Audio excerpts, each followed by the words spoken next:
Wow, the academia sure is busy during the day. But where should we go looking for people that we know? Traveler, Paimon. Cyno! It's been so long since we last saw you! Welcome back to Sumeru City. I'm delighted to meet you again. So, what brings you back here? Oh, nothing in particular. Paimon just saw a really big mushroom out on the road the other day and suddenly missed all our friends in Sumeru. Funnily enough, we were reminiscing about you recently too. It was at a group dinner. I look forward to hearing about your travels. Something tells me we must have a lot to catch up on. Really? You were thinking of us too? What a coincidence! Indeed. Or as I call it, the biryani factor.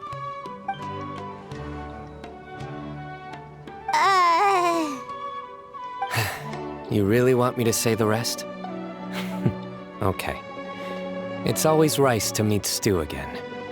Oh, darn, he said it.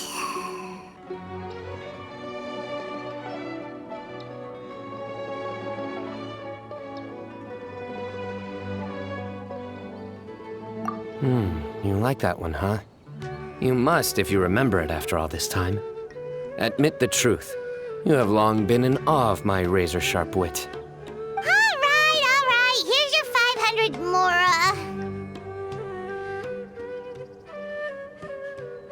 Mora. You're exaggerating. It's only 500 Mora. Hey, 500 Mora is still a lot of snacks to Paimon. All right. I'll treat you to some desserts later. Anyway, I'm actually investigating a case right now. My mind is focused on work, which is why I didn't complete the joke at first. A case? What happened? Nothing major. But after finding out who was involved, I decided, on reflection, to handle this one myself. Need any help? We only came here to hang out, so we've got the time. You may as well take us with you, and then when you're done, we can, Such enthusiasm. Are you worried I'll forget about treating you to some sweets if you're not around to remind me? What? No! All right, was it really that obvious? Obvious enough. Still, it's a fine idea. You are the heroes of Sumeru. It makes perfect sense to work together. All right, follow me.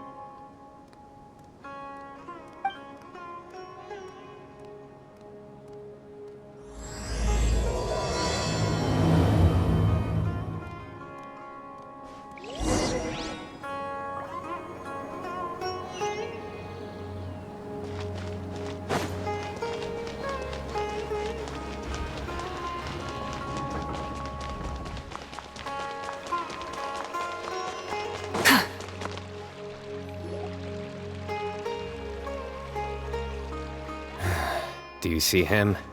The old man flailing around? Oh, is he the one you wanted to talk to about the case? Correct. His name is Cyrus, a former Spontamod sage. He taught both me and Lisa. Huh? Cyno's teacher is in trouble? It's ridiculous. I'm just an old man who enjoys a spot of gardening, shopping, and wine. What sort of person targets an old retiree? Professor, I've brought some friends.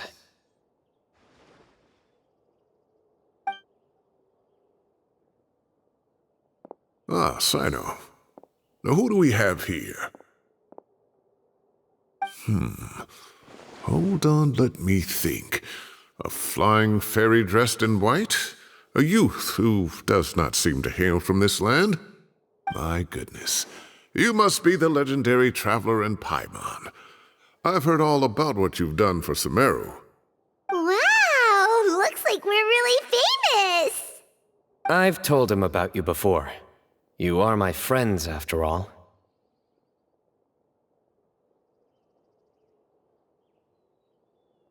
That's right. Let me summarize the situation. A couple of days ago, Professor Cyrus suddenly received a threat letter. A threat letter? Exactly. Who sends a threat letter to an old man like me, for goodness sake? This is the letter in question. Cyrus, I have uncovered your secret. If you wish to prevent it from going public, leave 10 million mora at the back door of the cafe. Secondly, don't come looking for me. You'll never find me. But I will always be watching you and all of your secrets. Finally, if you dare to report this to the Matra, there will be consequences. Wow, they sure didn't mince their words. Clearly, this person must be desperate for mora.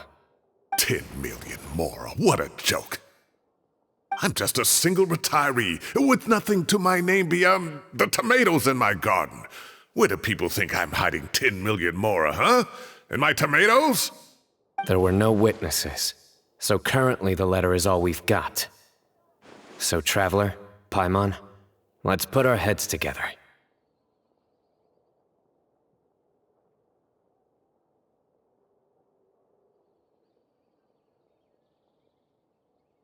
Paimon's ready too! All right, take a look. Do you see anything suspicious?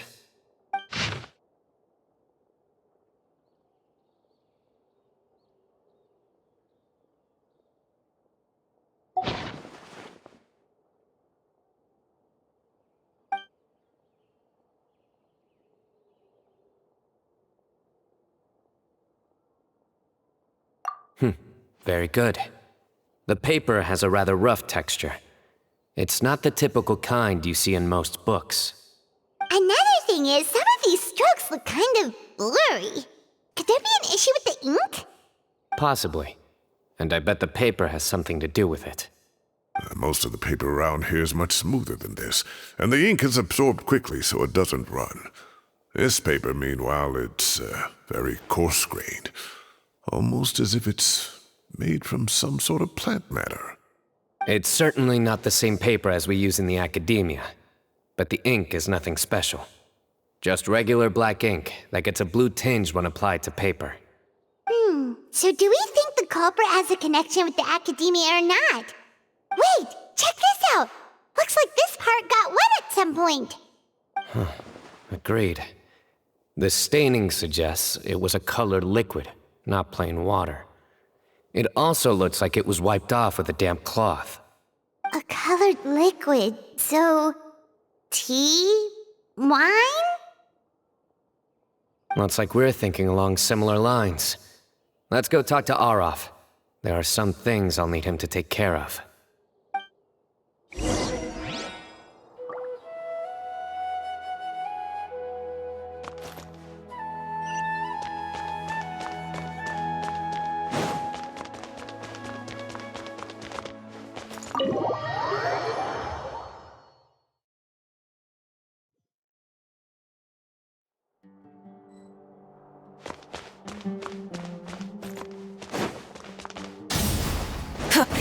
Rev the engines! Aureus. Ah, there he is.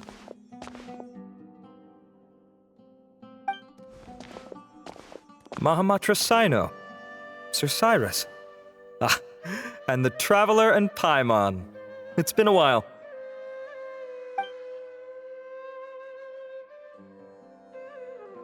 As such, I'm inclined to believe that the culprit in this case is a student at the academia.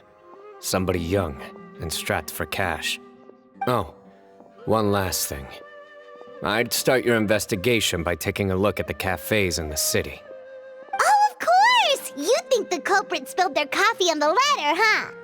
They do look like coffee stains to me. Also, if I'm not mistaken, the letter is written on a type of scented paper that has aromatics added during the manufacturing process. The kind often provided as writing material for customers in cafes and taverns. Ah, of course. Yes, like they sell in the gift shops. I remember now. Zaha Hadid bought some a while back. She said she was going to use it as wrapping paper for a vase. Understood. I'll assemble a team to investigate the points of interest immediately. You have my gratitude. One last thing. Send some Matra to guard the entrances and exits of Sumeru City. And change into plain clothes. Don't let them see you coming. Will do.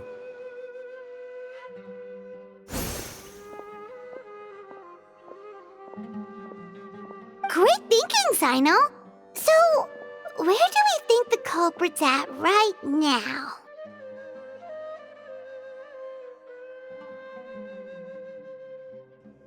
Yeah, they've probably been lying low at home waiting to see how Cyrus reacts. You're right, Paimon. Really?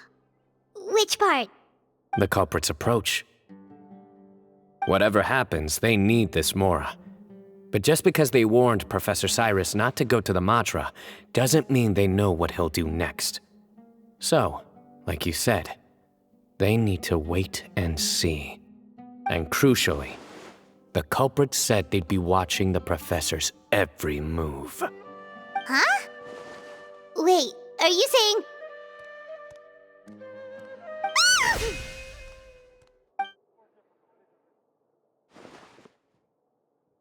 Found you! What are you doing? You wrote the threat letter! I don't know what you're talking about. What threat letter? I sensed someone was watching us from the shadows the moment we entered the House of Dana. You managed to stay relatively well hidden for someone reckless enough to threaten Professor Cyrus. There are a lot of people here, but we were looking specifically for Arav. Whoever followed us the whole way was likely to be the culprit. I was just listening in, that's all. You know something big's going down when Mahamatra Cyno shows up, right? So I got a little curious. What's the big deal? You smiled when Arav left. I saw it as clear as day. Is smiling a crime now? There are coffee stains on the letter. You mixed some coffee with water, gently smeared it onto the paper, then wiped it off with a wet cloth. All to create the impression that the letter was written at a cafe. Closing off the exits to the city doesn't affect you, because you already live here. And as long as the Matra were focused on the cafes, you would be free from scrutiny. The cafe was a red herring all along. You had to be somewhere where you could monitor the Professor's movements. You can't pin this on me! I haven't done anything! Really? Then why are you shaking like a leaf? The innocent have no reason to fear the Matra. But you, your heart's racing, and your eyelids are twitching. You're a terrible liar. I would never... Don't try anything or you'll pay the price. Now come with me.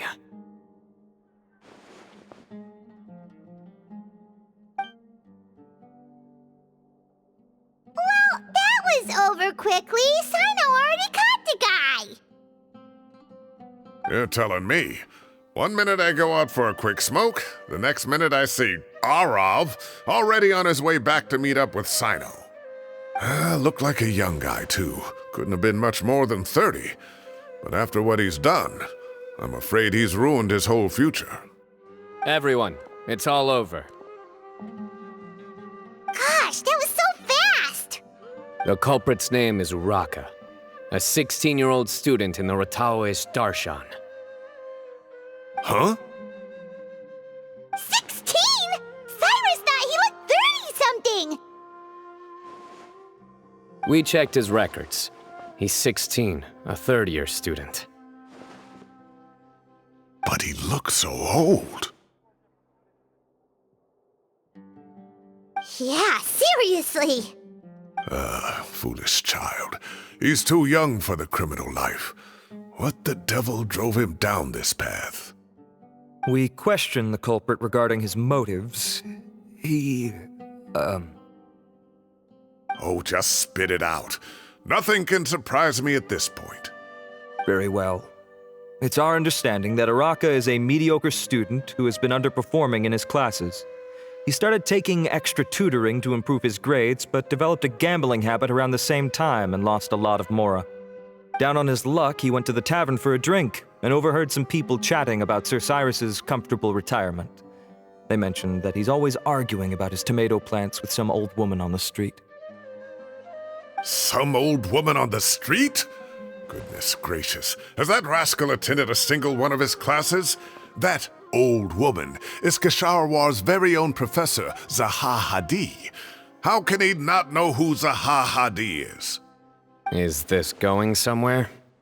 Oh, right, yes. So another thing. We don't just argue about tomato plants. And what are they trying to insinuate by comfortable retirement? A man grows a few vegetables and suddenly he's living a life of luxury? Maybe it's more the fact that you have the time to grow vegetables in the first place. Araka mentioned he'd heard a rumor, alleging that Sir Cyrus illegally obtained a large sum of money from the desert before retiring and kept it for himself instead of reporting it to the academia. Araka believes this money to be the reason why Sir Cyrus hasn't kept up with any academic research or other projects since his retirement. And given your advanced age, he thought you'd be an easy target to blackmail. Oh, Araka. I'm at a loss for words. I'm so angry I don't know where to start. People make up rumors all the time. I am quite confident that Professor Cyrus has never embezzled a mora in his life. Arav, you'll have to find some excuse to interrogate Araka again later. I need you to deliver a few firm fistfuls to him on my behalf. I completely understand how you feel, Sir Cyrus, but I'm afraid that course of action goes against the Matra's principles. Professor, there's no need to be childish about this. Oh, come on. I was clearly joking. Okay. Where does this go from here? The academia will determine the appropriate disciplinary action against the student. And as for the individuals spreading rumors about the professor's obsession with tomatoes and some old woman on the street, there could be a slander case here. The Matra will continue to investigate. Who said I'm obsessed with some old woman on the street? Mind your wording or you'll start a whole new rumor. You seem confused. Oh, don't you understand? Uraka is just a young boy who made a very rash and very stupid decision based on some groundless rumor he heard. Besides, I didn't actually hand over any mora to him. The whole thing sounds a lot worse than it is. All it costs me is a little reputational damage. That's all. Please rest assured, Professor, that the academia will issue a fair and reasonable punishment. Yes, I have no doubt about that. But as a former educator, I'd still like to have a serious conversation with the boy's parents. Their family lives in the city, yes? Correct. We looked into the family. Both parents are merchants and they're often away on business. They've never taken much of an active role in their children's lives. Oh, what a mess. You don't have to seal the evidence away yet, do you? I'd like to have that letter back for the time being, if possible. I need something concrete for when I talk to the family tonight. We have to show them how serious this situation is. The relevant authorities have already reviewed the evidence and are now discussing Araka's punishment. You can hold on to the letter for now. Just make sure to return it within a couple of days. Oh, so you'll be able to close the case in 2 days? Give or take. Cases like this are quick to resolve. Very good. Well, thank you for all your help. Perhaps we can all go for a meal together. Oh, my treat, of course. My apologies, Sir Cyrus, but I have a prior commitment. Enjoy the meal, everyone. Ah, I see. Well, that's a pity. But Cyno, you have to come. You found the culprit at record speed, and I owe you for that. Ah, and isn't Tighnari in town at the moment? Bring him along, too. Wait, you mean Tighnari's in the city? He is. Tighnari's master, Sir Nephis, called him and Kale to the academia to help out on a project. They should be at Nephis's office at this hour. Though I must say, I'm surprised you're extending an invitation to Tighnari. Did you do something to offend Sir Nephis? Don't be outrageous. Nephis offends me all the time. It's never the other way around. Anyway, hurry up and fetch Tainari. I'll head over to the tavern with the Traveler and Paimon. See you there. Go on now. Don't keep us waiting.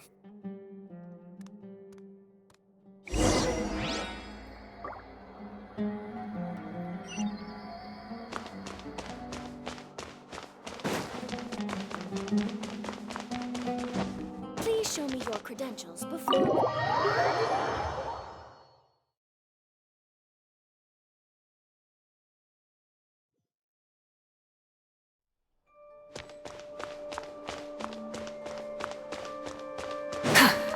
Burn it down!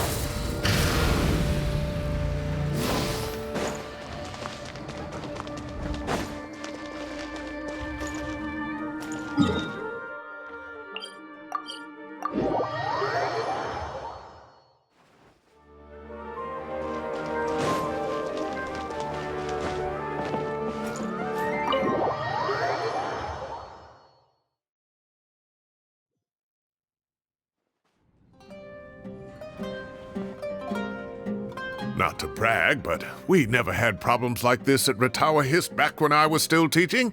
And if you don't want to take my word for it, you can ask them. They were students at the time. They'll tell you what it was like, won't they? I was out in the forest at least 4 days a week back then, thanks to a colossal workload from Master. It wrought havoc on my poor tail, so I didn't exactly keep up to date with what was going on at the Academia. Most of what I know, I heard from Cyno after the fact. Professor's become a lot more laid back in his retirement. He used to be far stricter, and was especially known for being extremely principled. Wow. It's hard enough to stay true to your principles as a normal person. I can't imagine doing that as a sage. It's a pity Kale wasn't around at the time. I would have happily taken her on as a student. And then we'd have one more person who has to address Lisa as upper-class woman. Really?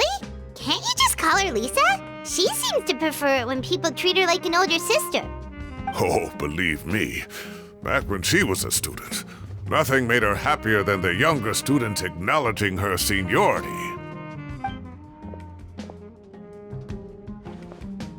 Whoa, more food? Are you sure about this? We don't want to take advantage. Oh, don't worry about it. Order whatever you like. And if it's not enough, order some more. After all your help today, treating you to dinner is the least I can do. I thought I heard some familiar voices. Ah, and Sir Cyrus is here as well. Oh, Kaveh, it's been a while. Zahahadi was talking about you last month. How have you been? I've been all right, thank you. You're looking very well, sir. I'm glad to see it. Have you eaten yet? Care to join us?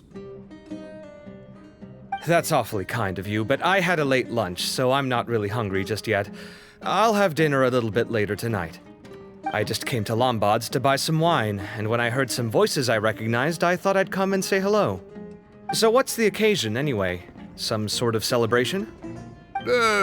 Consolation, more like. You wouldn't believe the day I've had.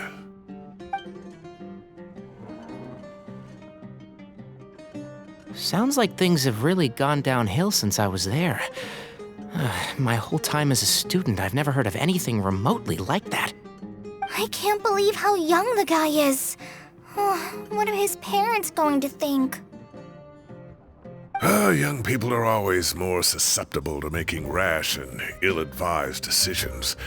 Their minds are still developing. It's just an unfortunate fact of life. But still, this boy has some nerve. Just look at what he wrote. Oh, it makes my blood boil. Wow, yeah. Jeez. I will always be watching you and all of your secrets. And then he just followed you into the house of Dana? If this were my son, he'd get the scolding of a lifetime. Oh. Luckily, I'm also an extremely principled person. Kaveh! Your order's ready, sir! Coming! I'll have to get going. Have a nice evening, everyone. I'll catch you all another time. Okay, bye-bye! Here I am. The coffee beans are in here too. Yep, it's all there. I'll stop babbling away now. Let's eat before the food gets cold.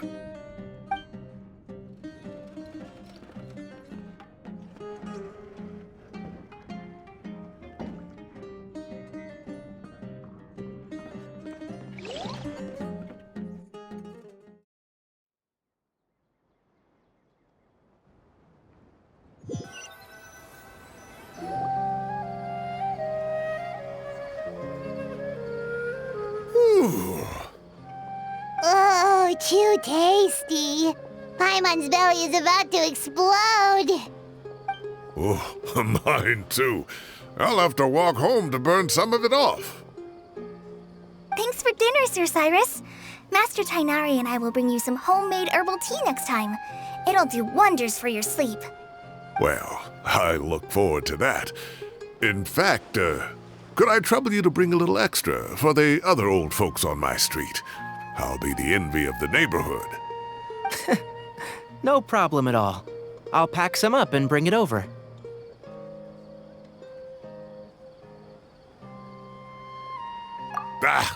I'll see you all later. I better head home now and tend to the crops. Good night, Professor. Don't let those tomatoes keep you up too late. Hey, my tomatoes are serious business. I am not about to be beaten by Zaha Hadid. Anyway, I'll be leaving now. Don't stay up too late now, children. I bid you all a good night. Take care, have a safe trip home. All right. Now, we finally have some us time. What do you mean, us time? Well, I was talking with Tighnari and Kale, and since we all have some free time, we thought we could all go camping together. Think of it as our way of welcoming you back to Sumeru. Camping? Oh, that sounds fun! Paimon's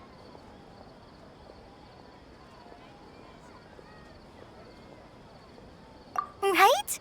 It's been so long since we did something fun together. I can't wait! Everyone, let's meet tomorrow afternoon at the riverbank to the southeast of Gandharvaville. No need to bring anything. We've already packed everything for the trip. Just bring your delightful selves and prepare to have some fun. You got it! We'll be there! Great. Then we'll see you tomorrow.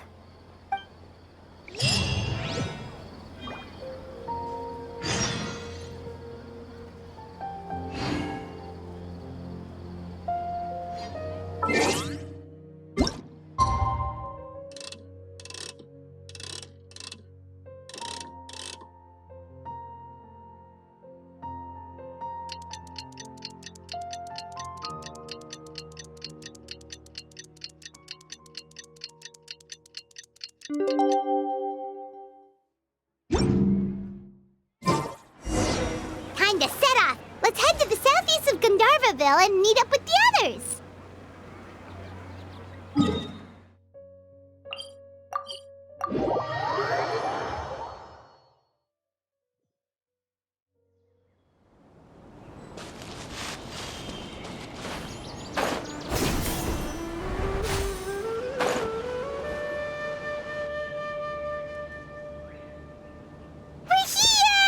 Wow, you guys are ahead of the game! You set up the tents already! I'd say we're right about on schedule, actually. We were aiming to have them set up before you arrived. Traveler, Paimon, let's go fishing together. Whatever we catch, we can grill for dinner tonight. You got it! Dinner's on us tonight!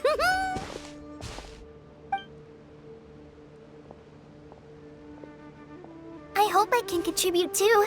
The other forest watchers gave me some fishing tips a little while ago. I'm really looking forward to giving them a try.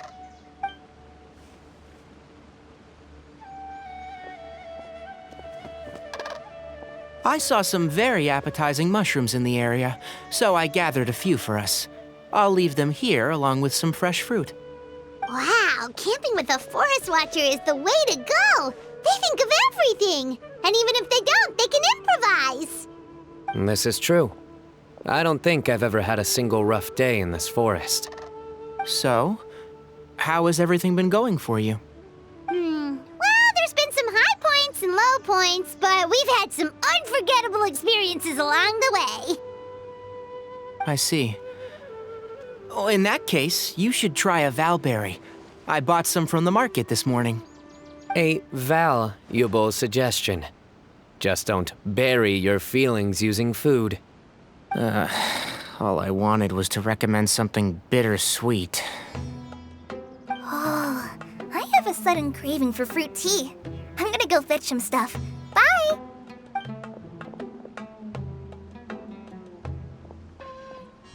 She sure made a run for it.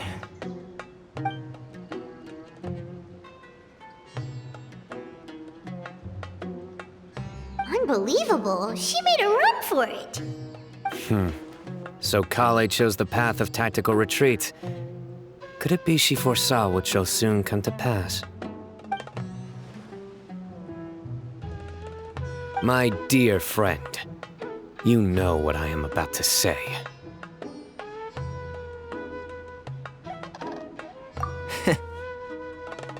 Excellent!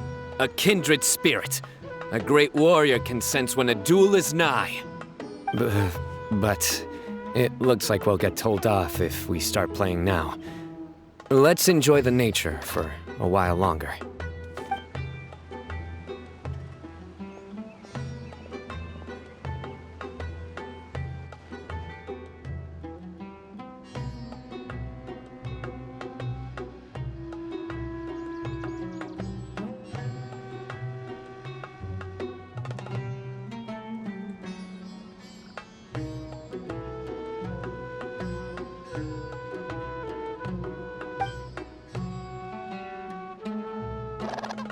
We got a bite! I'll reel it in.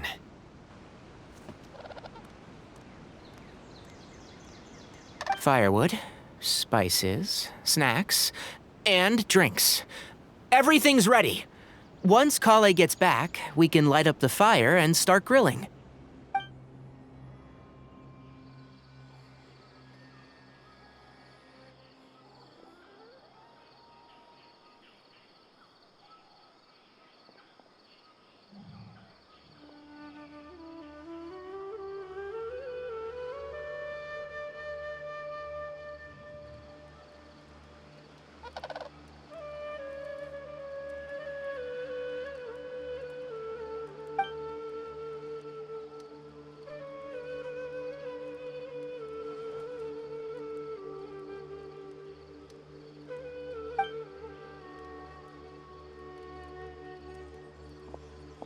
There are 3 tents.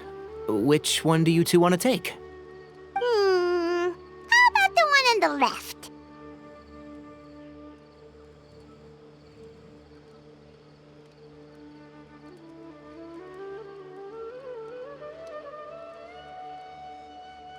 Well, Paimon just thinks the ambiance here is a little better. True. But it's also the closest to the water. If there are any sleepwalking fungi around tonight, they might stumble into your tent. Well, that's no good. Take my weapon. You can use it to bar the entrance. Anyone would think you were sealing the gates to King Deshret's mausoleum. Excellent. Then this tent will be an impenetrable fortress. I'm back! How's your appetites? Ready for the barbecue? Always.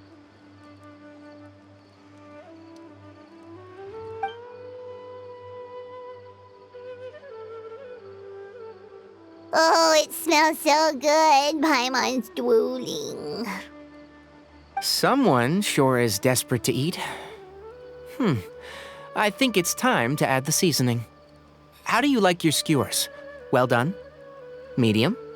Rare? Wait, what? Isn't that just for steaks? Hey, if it works for steak, maybe it works for other things too. Medium well for me. Okay, these are about ready now then.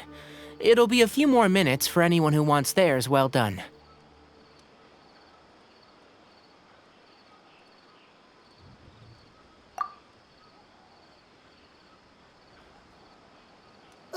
Oh, that was so delicious. If Paimon's stomach had space, she'd eat 3 more skewers. I ate a lot too. Here comes the food coma. If you're tired, then go rest. You must be getting sleepy too, Paimon. Why don't you guys head to your tents? Cyno and I will clean up. Tonight, I show you mercy. Our sacred duel will take place another day. Good night.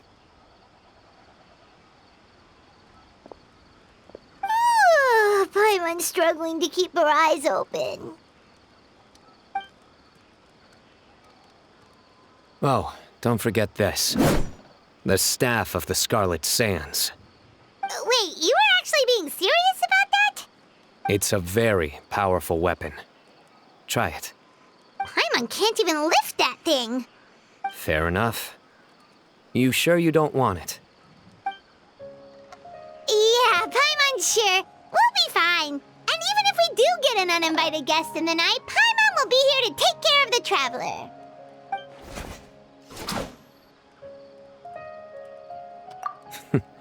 That reminds me of a parting king of invocations. I'll tell you about it tomorrow. But right now, it's time to rest. Sleep well and sweet dreams.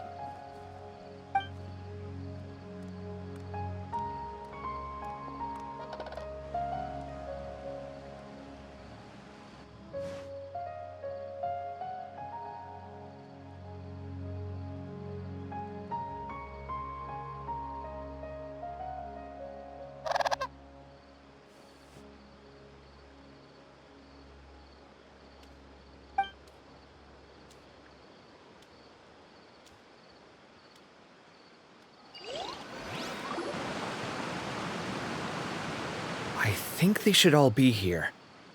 Traveler? Paimon? Are you in there? Could you come outside for a sec? Look at this.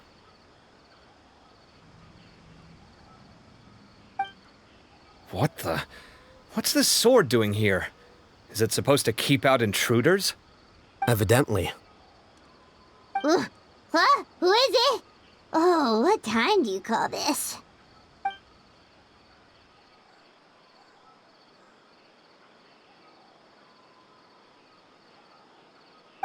Paimon's gonna take out the sword. Yeah!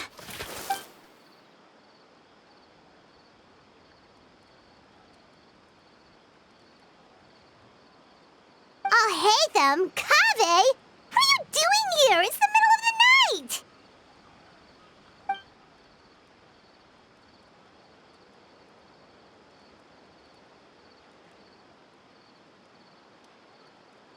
Sorry to wake you up at this hour of the night, but we've got a situation on our hands. Let's get dressed and talk about it outside.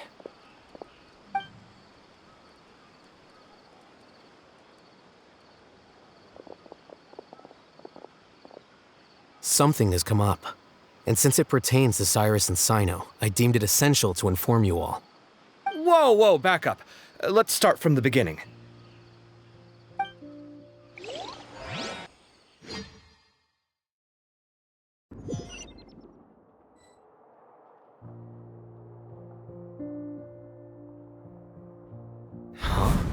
Where'd the wine cups go? I could have sworn I left them here after I washed them.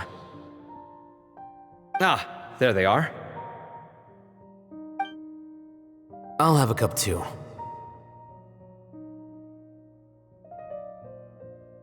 Can you see if the cookies are still on the table?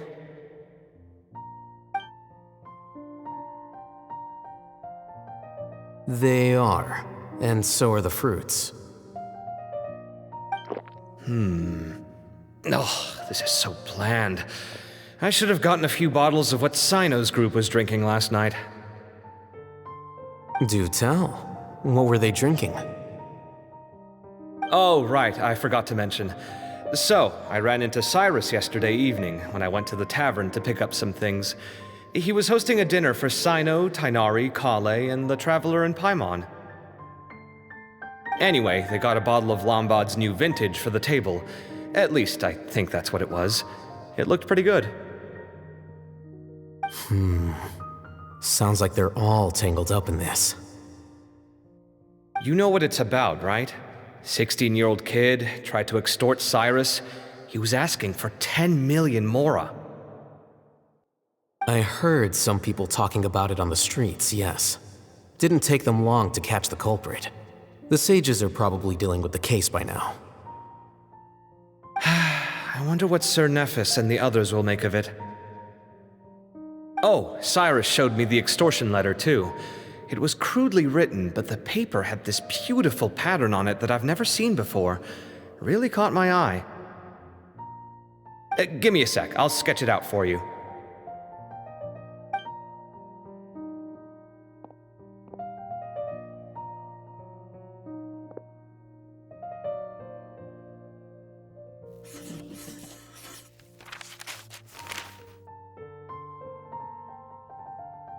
Okay, done.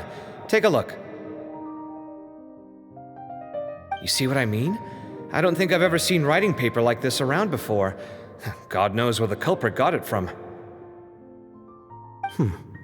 Interesting. These are all motifs associated with the tribes of the desert. What? Really? Take this, for instance.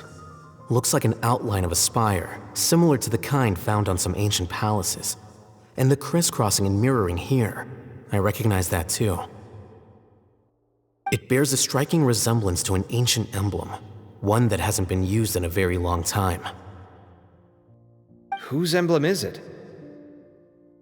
It's the emblem of the Temple of Silence.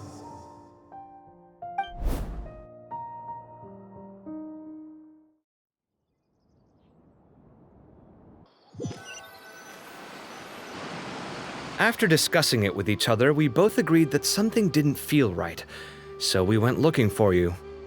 This was a long way to come from the city. Alhaitham figured you were probably with Tighnari, so Gandharvaville was our first stop. But the Forest Watchers told us that you'd gone camping.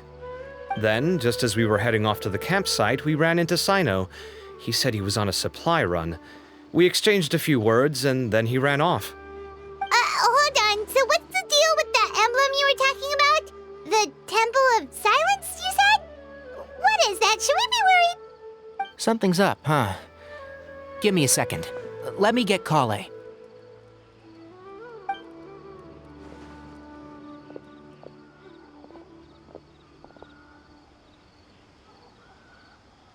So you've never heard of the Temple of Silence? Well, to put it simply, it's an organization that has existed in Sumeru for over 1,000 years. These days, you can find a Temple of Silence office in the academia.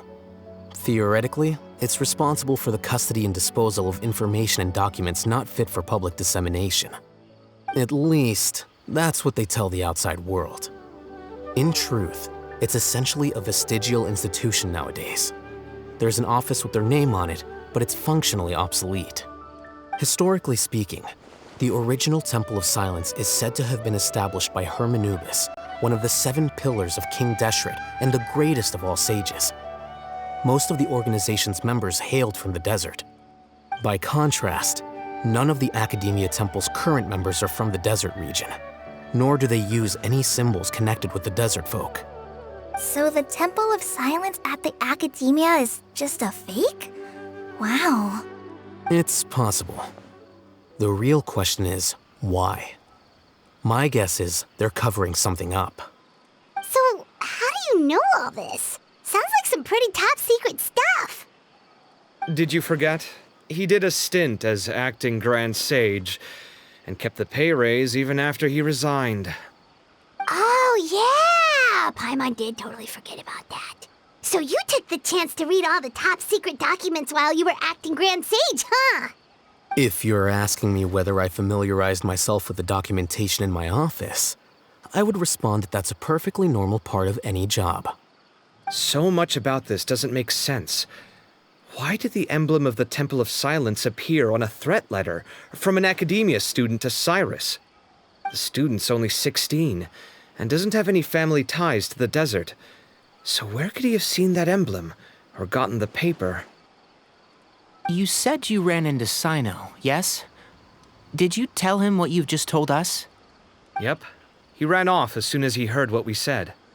Given that Cyrus is involved, he's probably halfway through solving the case by now. Still, we should try to catch up with him.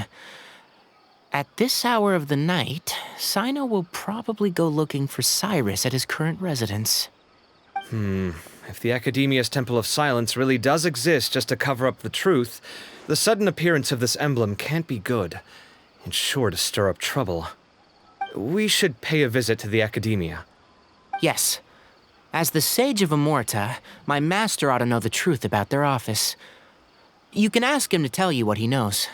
The more information we have, the better prepared we'll be for whatever happens there.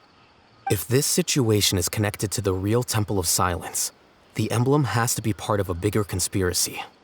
Kale, could I trouble you to send a message to the Core of 30? Tell them to keep an eye out for Cyno and Cyrus. Traveler, Paimon, you two come with me. We'll go after Cyno. Sounds like a plan. Let's go. Cyrus has been living in the city lately. He rented a place near the field so he can keep an eye on his tomato plants. Then let's go look for him there.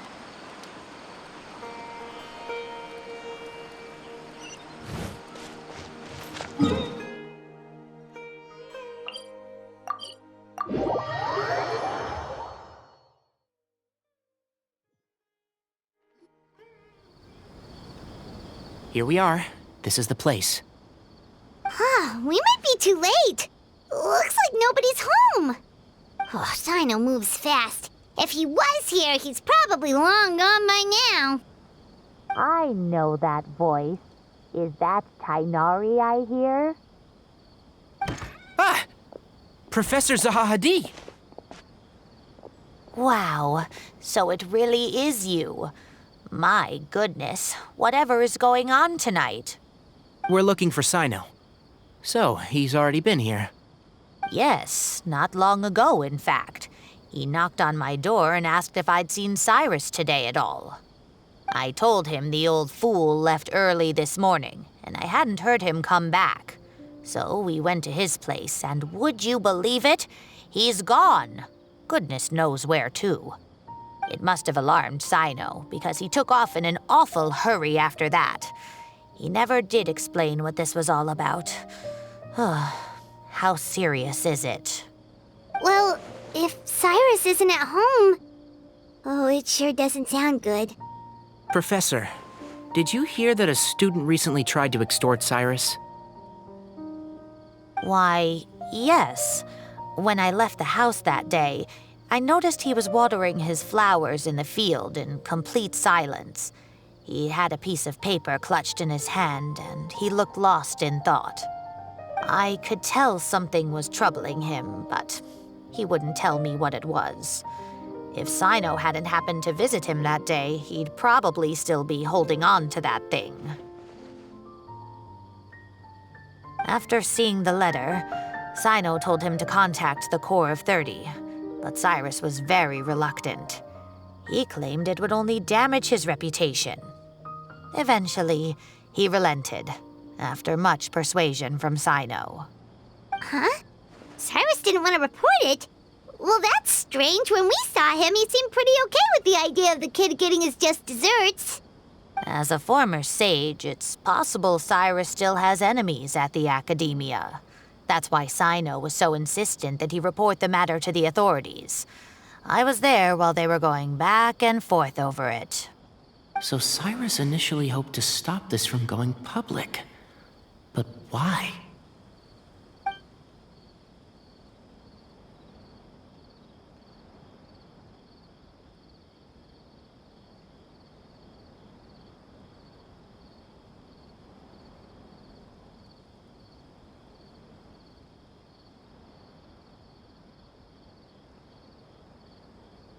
Oh, dear. What on earth has that old fool gotten himself wrapped up in? Oh, I do hope he's not in danger. Oh, I almost forgot. Cyno left me this letter to pass on to you. He wrote it when he came by earlier. He realized you might come looking for him. Thank you. What does it say? Let Paimon take a look.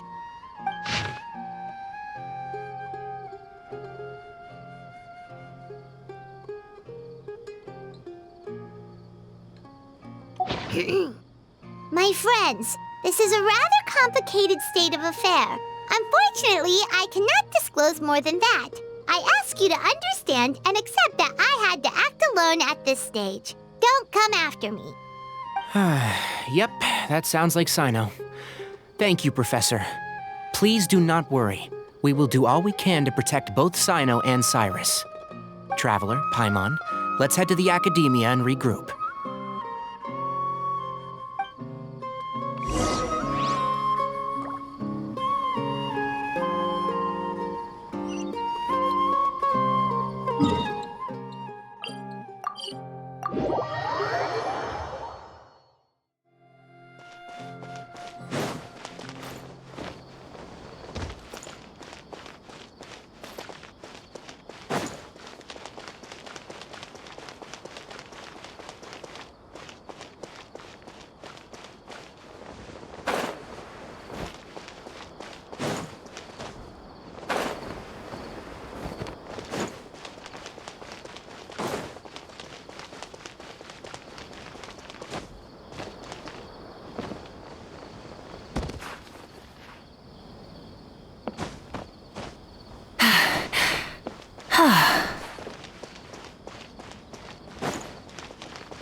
Rise with the sun!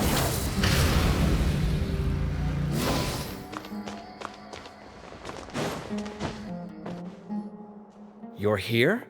I thought you were going after... Ah, I guess you lost their trail.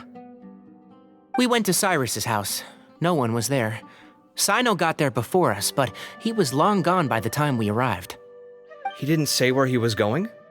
No, he left us a letter and told us not to go after him. Can't say I'm surprised. Typical Cyno. Anyway, some updates on progress on our end. I drew the emblem from memory again, but in more detail this time.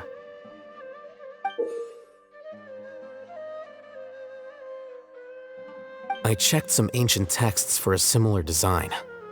The one I found was a little blurry, but the similarities in the general form and certain details were clear enough to confirm a match.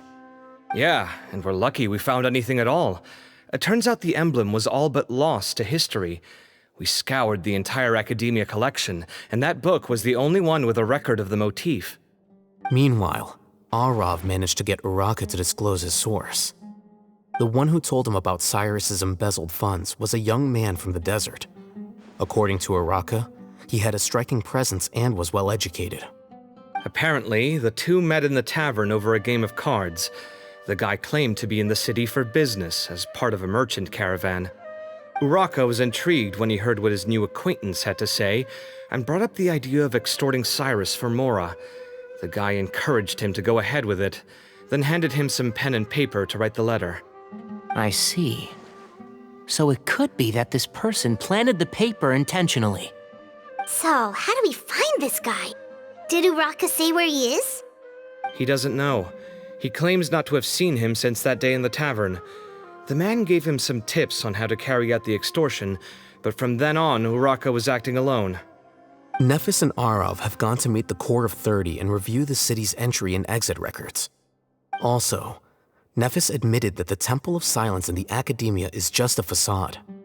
The true Temple of Silence once came to the rainforest to establish a collaboration with the Academia, but as time went by, the sages gradually became corrupt and foolish. The Temple of Silence felt that they could no longer trust the Academia and ended the partnership. They retreated back to the desert about 400 years ago. Ever since its inception, the Temple of Silence has been the guardians of King Deshret's civilization and belief system. They traveled throughout Sumeru, sequestering and guarding any wisdom that posed a threat to the people's livelihoods. At its roots, it was a legitimate and reputable organization whose purpose was to guide people towards the right path. The academia of the day knew that the split would damage their reputation if it became a matter of public knowledge. And so, they set up a dummy organization of their own to conceal the truth. Not only that, but they managed to keep up the charade for hundreds of years! So how did Cyrus become acquainted with the true Temple of Silence if they left centuries ago? I'll bet that's the question that bothered Cyno. Probably why he went after him in such a rush. Whoever is behind this, getting Uraka to extort Cyrus was only the first step of the plan. Their true goal in doing so was for Cyrus to see the emblem on the letter. He must have recognized it right away. That'll be why he didn't want to involve the authorities. He probably hoped to take care of the whole thing by himself. Unfortunately for him, Cyno had other plans. Since the desert is where the Temple of Silence originated, that is in all likelihood where Cyrus went. I have to go after him. Really? Are you sure that's a good idea, with how you respond to the heat? Why don't we send someone else? I should be fine, as long as I bring plenty of water. Besides, I just can't shake this ominous feeling that if we don't catch up to them soon... Everyone, I have news from the Core of 30. Master! Oh, so that's Nafis, Tighnari's master? Oh, we're finally getting to meet him in person!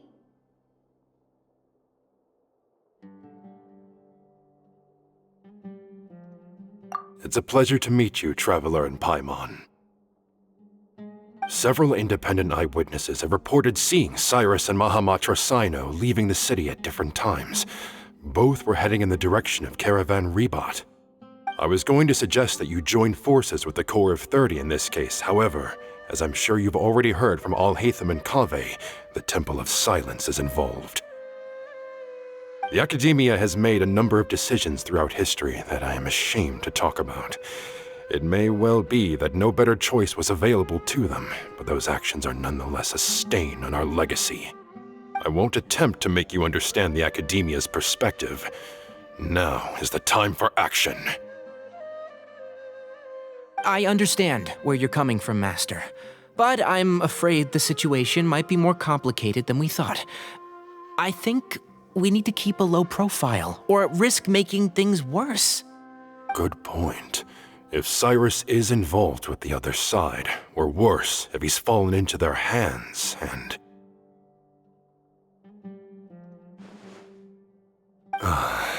Everyone, we have to get Cyrus and Cyno back safely. We cannot afford to lose them. Need our help? Whatever you need, we got you covered. Really? Wonderful. You have my most sincere gratitude.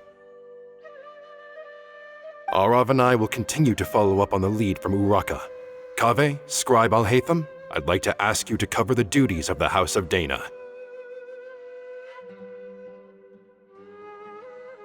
Tighnari, you are planning to go into the desert, correct? I am. Kaveh, I'll be okay. You stay behind to help Master and Al-Haytham. Well, if you're sure... Okay. But be careful. Thank you all. Arav, let's go. You'd better get moving. Don't forget to ask for help when you need it. Will do. Let's go, Tighnari. Hopefully we can catch up with Cyno before it's too late. Knowing him, he's probably covered a fair distance already. But we still have a shot. Let's take it.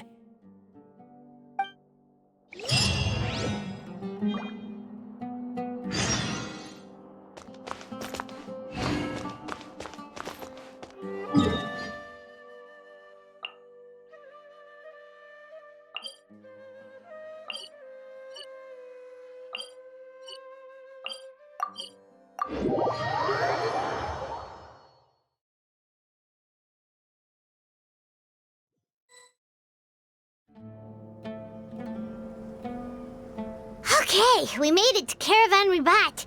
Where should we go next? Maybe we should ask the nearby guards if they've seen anything. Hold on. Look over there. Is that Dia? You sure you want to brave the desert alone? I mean, it's your choice at the end of the day, but still. It's not my first time. I'll be fine. Cyno! If you're really going to go through with this, then at least take our advice. When you're packing for your trip, budget for 5 days more than you plan to spend out there. Makes sense. Okay, I'll go get ready. Thought we might find you here. You're trying to retrace Cyrus's steps, aren't you? Didn't I tell you not to come after me? I thought I had a good lead on you. Well, sorry, but we never agreed to that. Why would you go off on your own like this? Nothing personal. It's just a complex situation. And I'd rather not involve anyone else if I can help it. Takes a special kind of person to get Cyno chasing them all the way out to Caravan Rebot. But why so coy today, huh? You only gave us his age and description. Why can't you reveal his name? Is he Sumeru's most wanted or something? Oh, also, hey guys, it's been a while. Dia and Candace! So nice to see you. Actually, seeing all of our friends is the whole reason we're here. You're looking well. Glad to see it.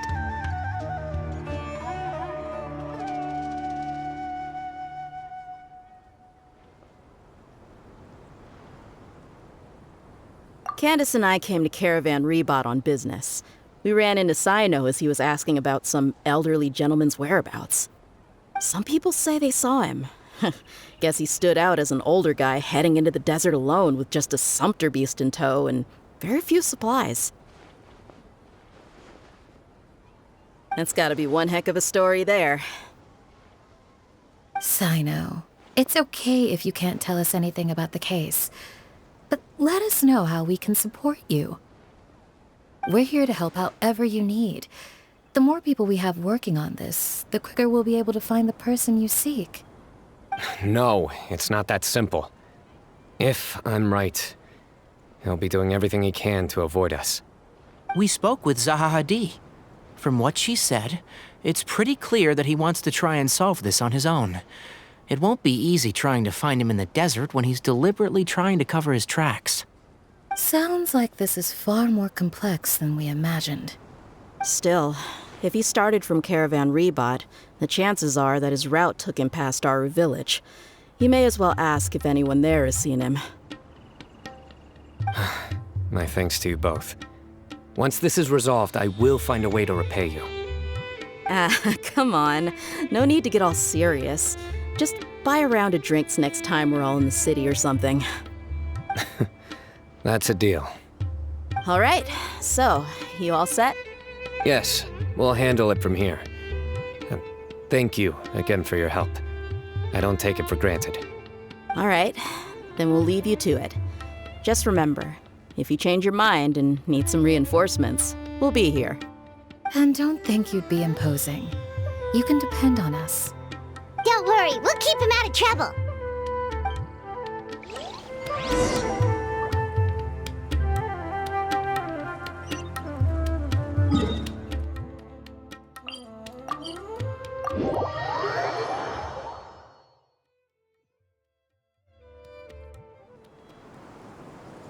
Hold on. There's a few things I'd like to clear up. Go on. So, after you left the campsite, we had a longer talk.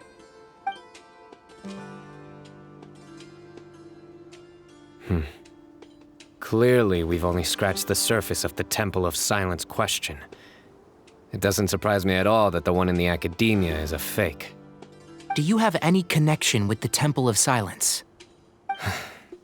I do. I trust you're all aware of the spirit that gives me my power. Hermanubis, the original founder of the Temple of Silence. Due to my unique constitution, I was put through a number of trials in the desert when I was younger. Later, I met the professor, and he brought me to Sumeru City. But my memory of that time is hazy. I can't recall much. It's a good thing that Kaveh noticed the emblem on the letter. Without that, I don't know if we would have connected the dots and realized there was more to this case than mere extortion. I did not recognize that symbol at all. Whether that's because I've never seen it, or because my memory fails me, it's hard to say. Yeah, you're right. Thank goodness for Kaveh, and for Alhaitham's diligence during his time as acting Grand Sage. But Cyrus must have recognized it right away, right? Otherwise, he wouldn't have had any qualms about you reporting it. Oh, maybe his connection to the Temple of Silence goes even deeper than yours. I suspect so too. Professor has never once mentioned the Temple of Silence in conversation. And whenever the conversation turns to Hermanubis and the concept of spirit indwelling, he avoids going into any depth. Well, speaking of avoiding things, you do realize, don't you, now that we've caught up with you, you're stuck with us for the rest of the way? I am aware. And I have accepted it. Or rather, I don't see how I could manage to ditch you en route, so I might as well accept that you're coming with me. That's right. Fact is, we're coming with you whether you like it or not, so the best option now is to try to look out for each other. Ha! Fair enough. Then at least let me buy you a drink once we're back in the city. Works for me. All right, off we go. Let's start by seeing what the guards here can tell us.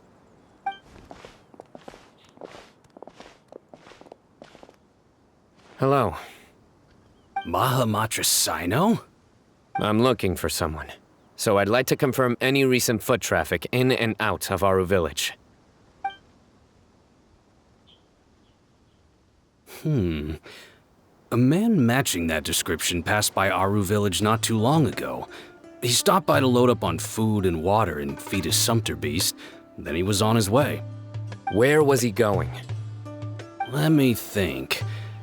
He took a seat by the entrance of the village for a while, and had a brief chat with the person who came to deliver the water.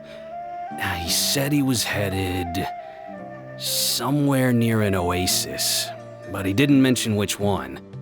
Do you have a map? I can mark out the direction he was heading and the best routes to any nearby oases. I have one. Mark away. Great.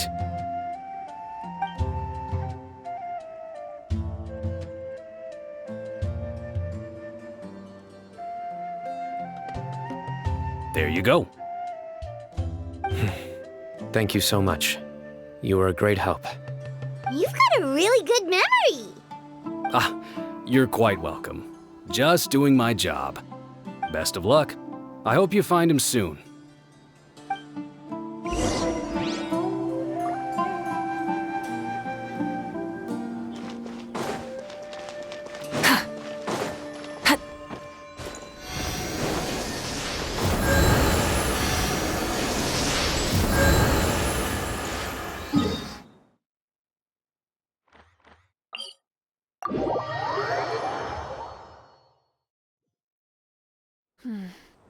Sand is the natural enemy of fire and civilization. In the desert, ruins are all that remain.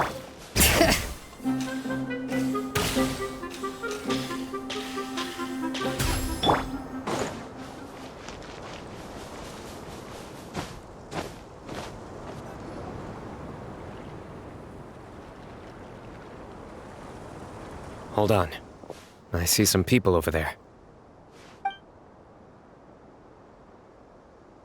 Do you think it's safe to ask them what they know? Should be. I'll go. No. I'll do it. Huh? Why can't Cyno go talk to them? What difference does it make? Given my background, appearance, and the way I dress, I might not be the most welcome visitor here. Just in case, it's probably better to let a more neutral party handle things.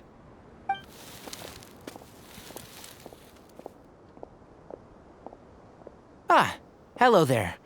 Hope I'm not interrupting. My friend and I are looking for an elderly man who's gone missing around these parts. Any chance I could ask you a couple of questions? Oh, a missing person, huh? Sure. What do you want to know? I'm just wondering if you've seen him. Let me give you the details.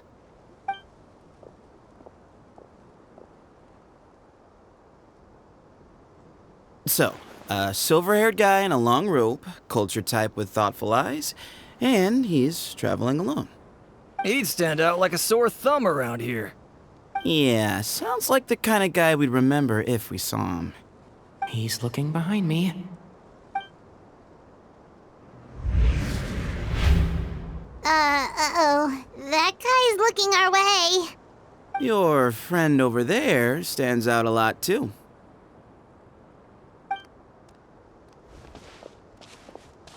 Hey, aren't you Cyno, the General Mahamatra? Yes, that's me. You don't seem surprised that I recognized you. It wouldn't be the first time.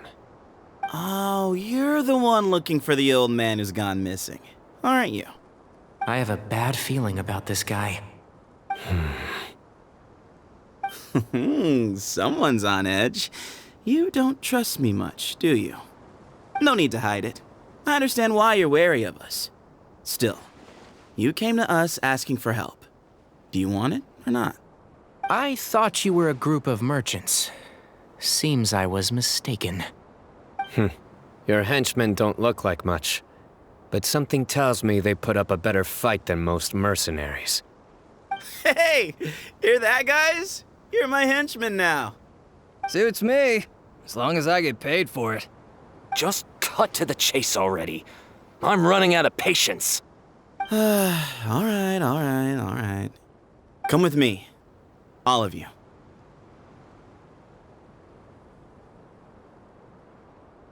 Don't you want to find your friend?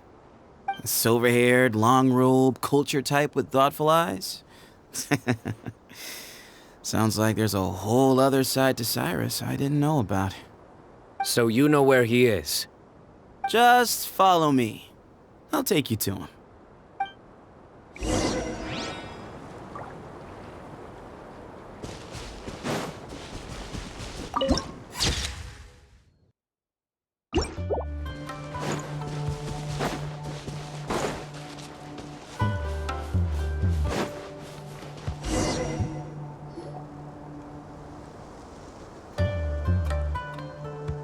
And here.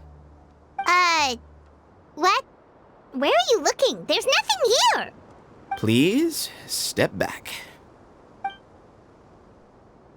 Whoa, something's coming out of the ground! What is this enormous building doing here? And how was it so well hidden? King Deshret's technology? Wait, so... Hold on, who are you guys really? Is this the Temple of Silence? So you're a member? All good questions. There'll be plenty of time to address them later.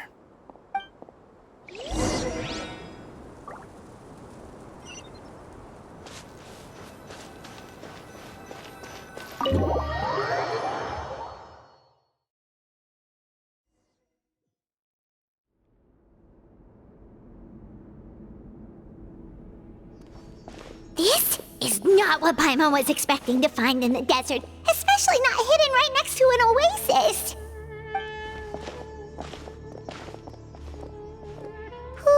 Paimon's scared.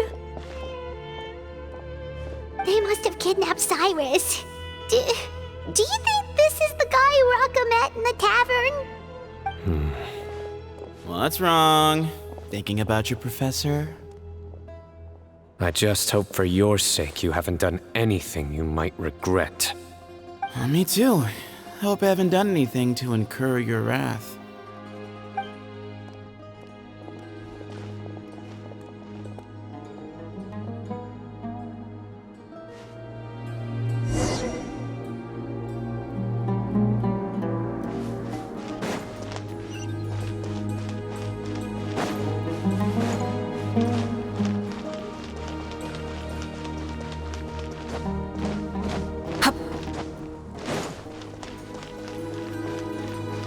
Burn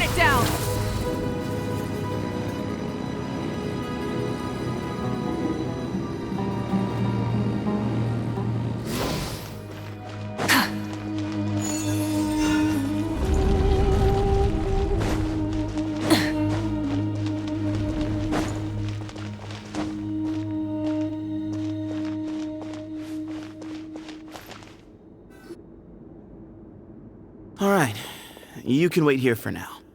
I'll inform our leader that you've arrived at the Temple of Silence. Sit tight until he comes to greet you.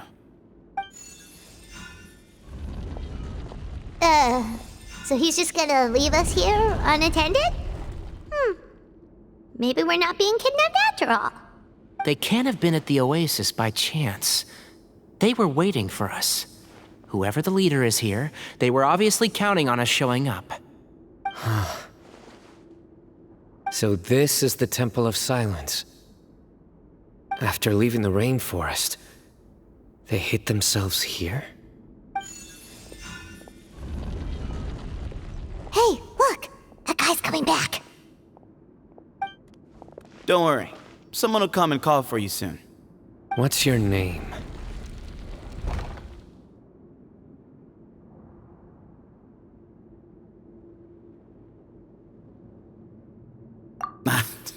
Sorry, guess I was so delighted to see you, I forgot to introduce myself. My name is Sethos. I'll be here if you need me, but I'm not planning on answering all of your questions. Other than that, you can occupy yourselves however you see fit. So we're free to explore by ourselves? Yep. I mean, I'm not worried about you running off. Cyrus is here. And unless I've misunderstood, you're all quite anxious to see him again. He's right. Well, if we've got some time, we might as well take a look around.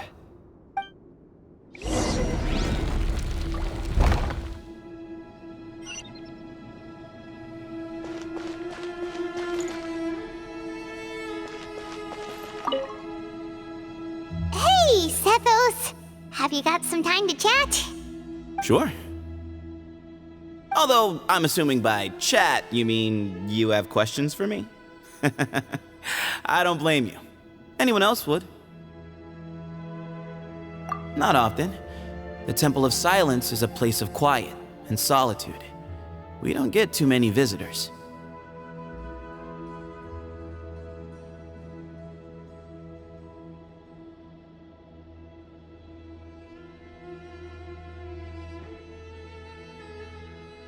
Yes, that was me. Although, tricked is a stretch. He was asking everyone in the tavern about ways to make some easy money. He insisted that nothing was off the table, even if it broke the law. So, I told him that Cyrus had embezzled a large sum of mora from the desert. So you framed Cyrus for a crime that he did not commit? No. That's not entirely true. Let me jog your memory. The letter just said that he had uncovered Cyrus's secret. It didn't say what secret that was. Of course, Uraka was a great accomplice, really. Very cooperative with a little bit of wine in him. Did exactly what he was told. And not much of an original thinker, though. It doesn't surprise me that he struggles academically. Why did Cyrus leave for the desert as soon as he received the letter? You'll have to ask him that one yourself. Certain things I can't answer for him. I'm neither judging nor defending him. All you need to know is that he recognized our emblem, and it was his own choice to take the bait.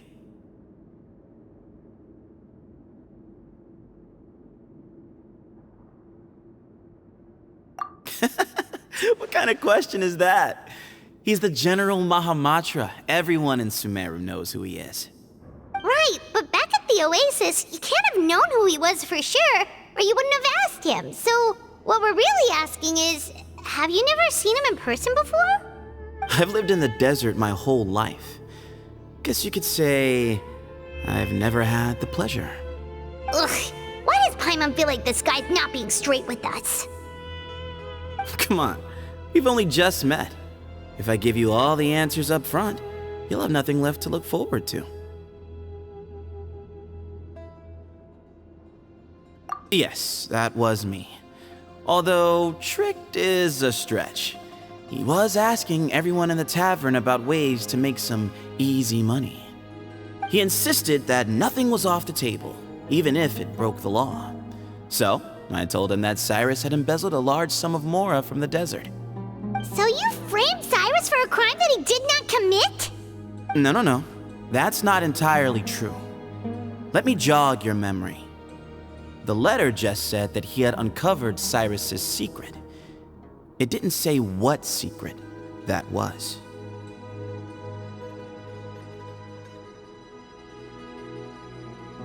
Of course. Uraka was a great accomplice, really.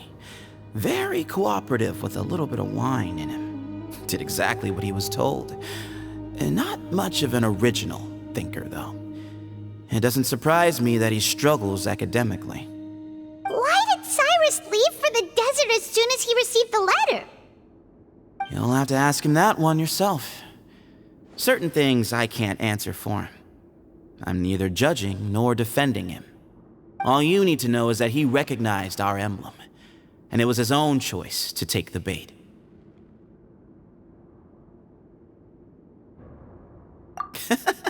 What kind of question is that? He's the General Mahamatra. Everyone in Sumeru knows who he is. Right, but back at the Oasis, you can't have known who he was for sure, or you wouldn't have asked him. So, what we're really asking is, have you never seen him in person before? I've lived in the desert my whole life. Guess you could say I've never had the pleasure. Ugh, why does Paimon feel like this guy's not being straight with us? Come on, we've only just met.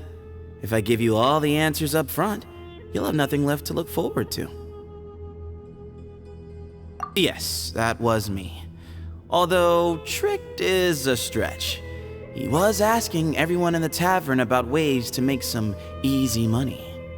He insisted that nothing was off the table, even if it broke the law. So, I told him that Cyrus had embezzled a large sum of mora from the desert. So you framed Cyrus for a crime that he did not commit? No. That's not entirely true. Let me jog your memory. The letter just said that he had uncovered Cyrus's secret. It didn't say what secret that was. Of course. Uraka was a great accomplice, really. Very cooperative with a little bit of wine in him. Did exactly what he was told. And not much of an original thinker, though. It doesn't surprise me that he struggles academically. Why did Cyrus leave for the desert as soon as he received the letter? You'll have to ask him that one yourself. Certain things I can't answer for him. I'm neither judging nor defending him. All you need to know is that he recognized our emblem, and it was his own choice to take the bait. Nope, not once. Really? I have no need to go there. Not when the taverns are full of the Urakas of this world. Besides, we're well aware of what goes on at that place.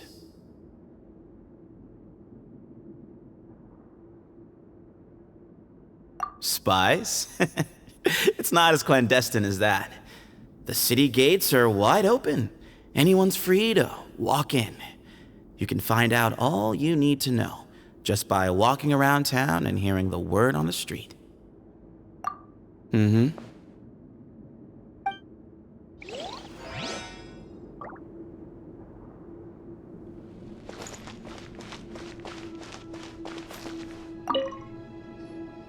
I never imagined that the true Temple of Silence would be hidden somewhere like this.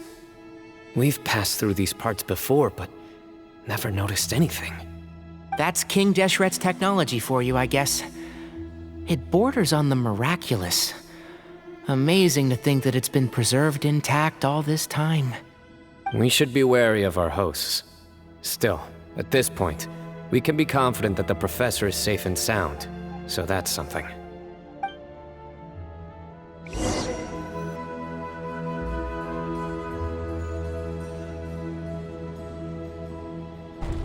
Ah, here he is.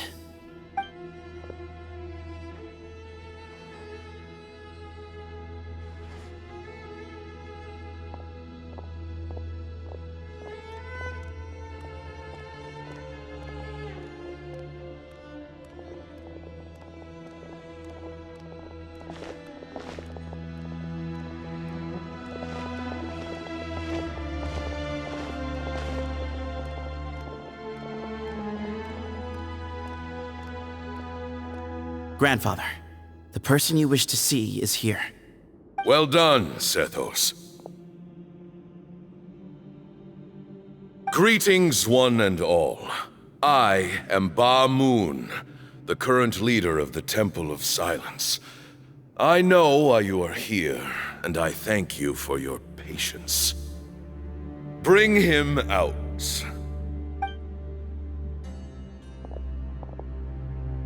Professor! Cyrus, are you okay? Watch what you're doing! Oh, my apologies. We have no intention of causing you distress. But you must understand, Cyrus is of great importance to us. We had to find a way to bring him back to us. Cyrus owes me his life, and to the Temple of Silence, he owes a debt of gratitude.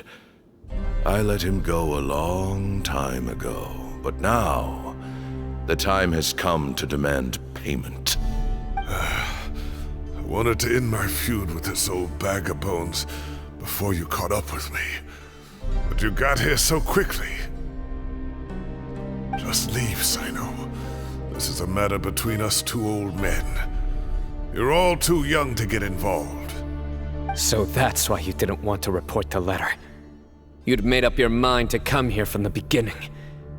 You only left in such a hurry to try and throw us off your trail. Some things in life catch up with you, no matter what you do. You shouldn't have come. That alone brought the others. Cyno didn't make us do anything. We came here for the same reason he did. To rescue you. We'd appreciate you telling us the truth. Otherwise, it seems a little unfair on everyone who had to stay behind. My secrets are secret for good reason. Bringing them to light can only lead to misfortune. You're afraid, aren't you? You can't bring yourself to speak of your past deeds to the students you nurtured as if they were your own children. You recognized our emblem because for many years you lived among us. Indeed, you all but became one of us. You knew as soon as you saw the letter that we, not Uraka, were the ones speaking to you. It threatened you only because you know what you did. Your own guilt convicted you. For you, Cyrus, are a traitor. You once shared your learning with us, and joined us in our mission to revive the might of Hermanubis, to bring new hope, new opportunity. But then you betrayed us. You bargained for your independence with your past contributions. And then you left, taking with you Hermanubis' might and the wielder of his power. We both know what I said to you that day. That as the leader, I grant you permission to leave, but that one day, the sands of time will catch up with you. And when that day comes, you must pay the price you owe. You really know how to hold a grudge. Hermanubis' might? And the wielder of his power? Does he mean you? Professor, anything to say? The moon is right. I came here once before.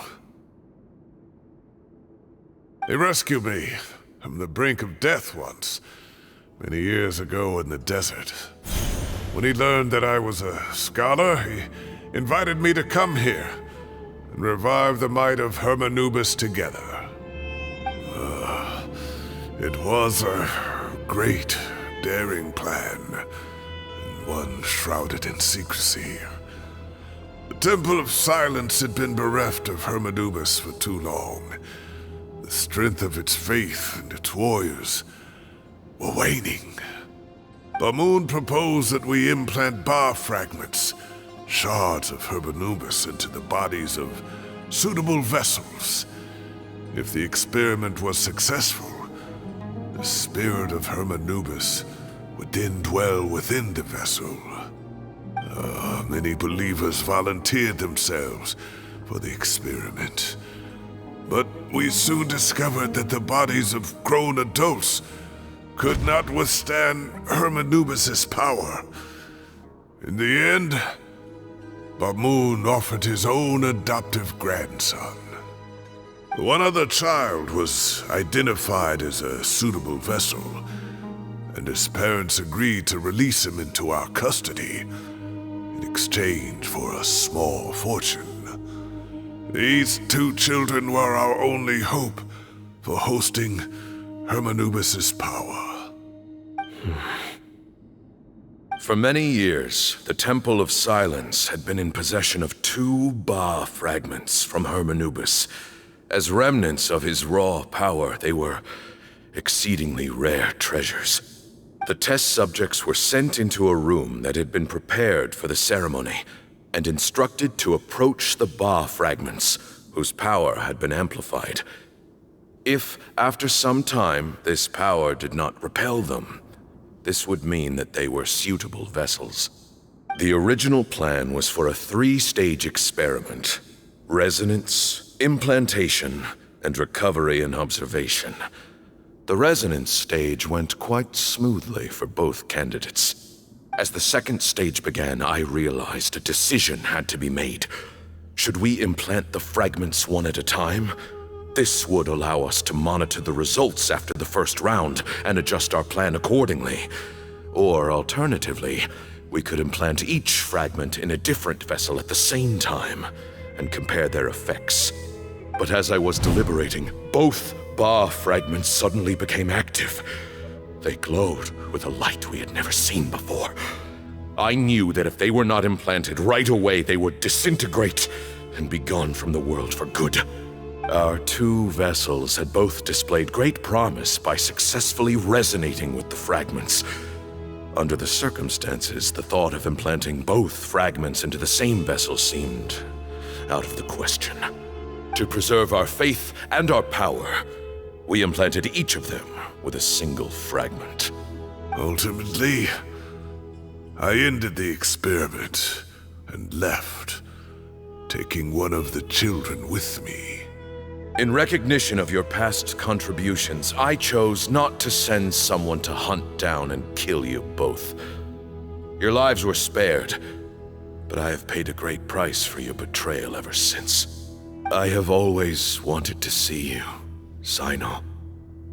Losing you and your Ba fragment dealt us a devastating blow. We've been in decline ever since you left. I see. So that's how I gained my power. Look, in essence, I borrowed your Ba fragment for a decade or so. And now you are seeking justice. If you want to take my life, then so be it. I'm an old man now anyway. But you cannot lift a finger against Cyno. He is the General Mahamatra. Your actions would be seen as a declaration of war against the Academia. I'm sure you don't remember anymore, dear Cyno, but you've met us all before. You were so young then, when we all gathered around and celebrated the revival of our Lord.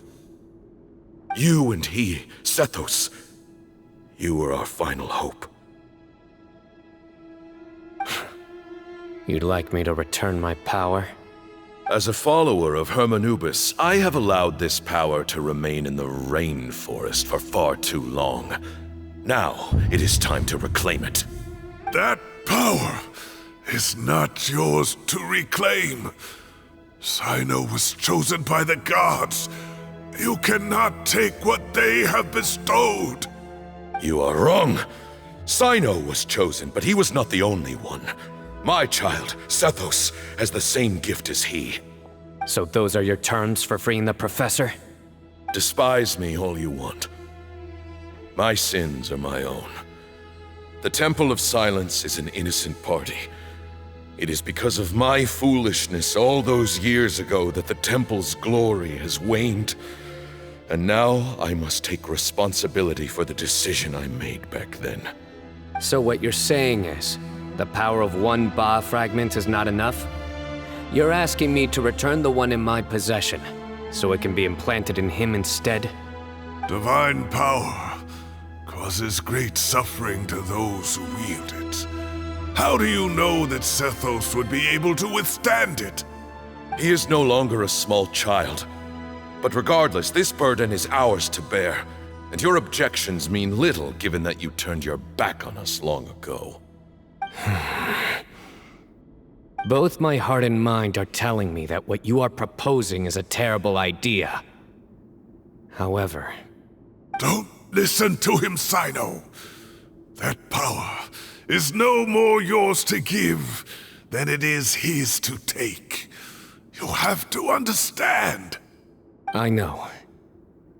But if this is a question of your freedom versus a fragment of power, then... there is nothing to debate. Sorry to interrupt, but in my view, there are a number of contentions here that still need addressing. Say that Cyno refuses to return his power, and you also refuse to release Cyrus. Then, we are at an impasse. I find it hard to believe that you went to all this effort without planning for that possibility. You're trying to gauge where we stand while keeping your remaining cards close to your chest. Well, my stance is, put the rest of your cards on the table. Then we can have a discussion. Wait, those ears... So, we have a descendant of the Valukashuna in our midst. Splendid! Fate smiles upon us after all. Everything we have longed for, Hermanubis will provide. Perhaps this very day we...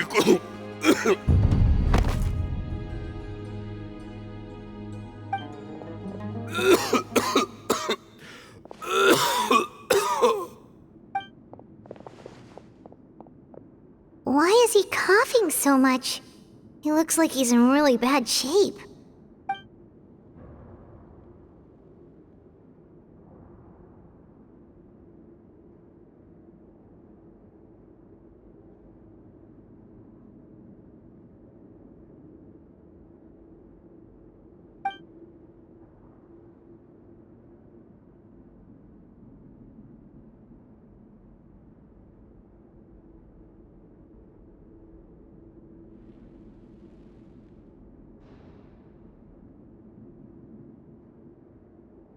Moon, you... Take our leader back to his room. Sethos... you must... Grandfather, I know what you wish to say. Leave this in my hands. I don't like to drag out conversations, so I'll just cut to the chase. Had Cyrus not stopped the experiment all those years ago, the plan would most likely have been a success. The wisdom of Hermanubis would have been ours. Still, it's no use talking about what-ifs.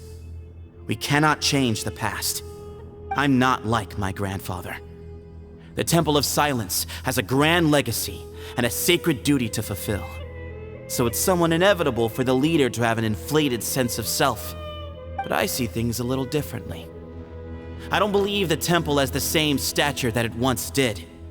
Time has worn away at its prestige and changed things almost beyond recognition. So I'm not going to force your hand. You're all free to leave. Except for Cyrus.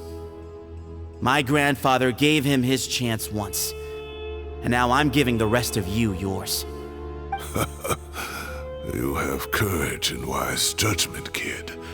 Reminds me a lot of Bamoon in his younger years. I truly wish that the temple would take an objective look at the academia of today. You've been to the city yourself. I'm sure you've seen that much has changed for the better, and things will only continue to improve. Why not consider cooperating with the academia once more? If you hadn't betrayed my grandfather, I might well be open to persuasion. But it's a bit too late for that now, Cyrus. Tighnari made a good point earlier.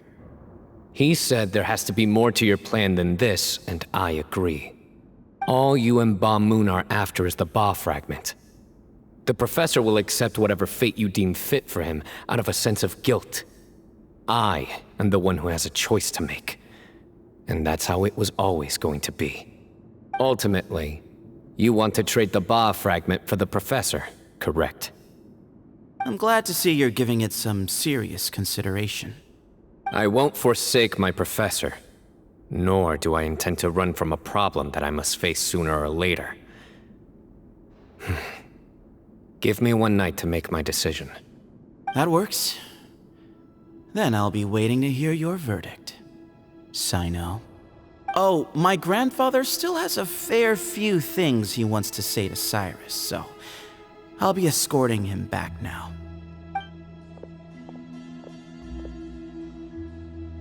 Are you sure about negotiating with him? I need to think this through. Everyone, let's meet again later tonight. Until then, take some time for yourself. All right, well, don't put too much pressure on yourself, Cyno. If you need any help working things out, just come and find us.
Rise with the sun!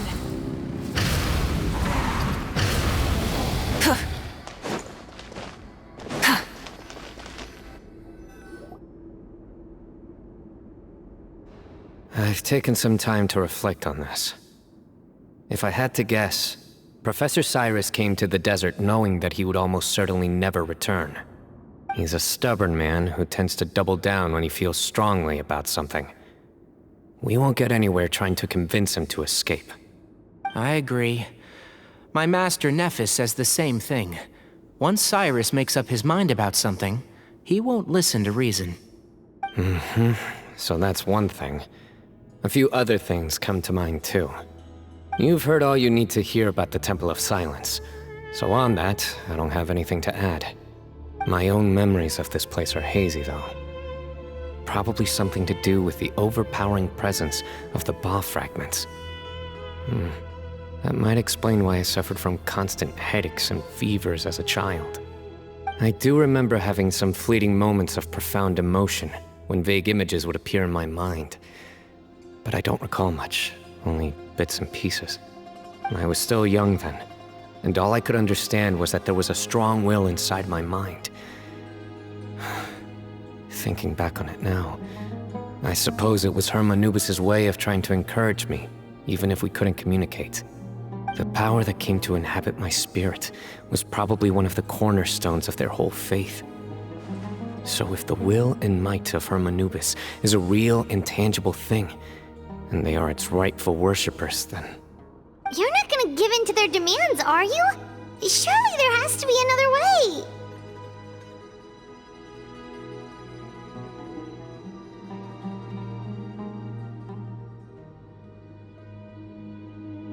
No.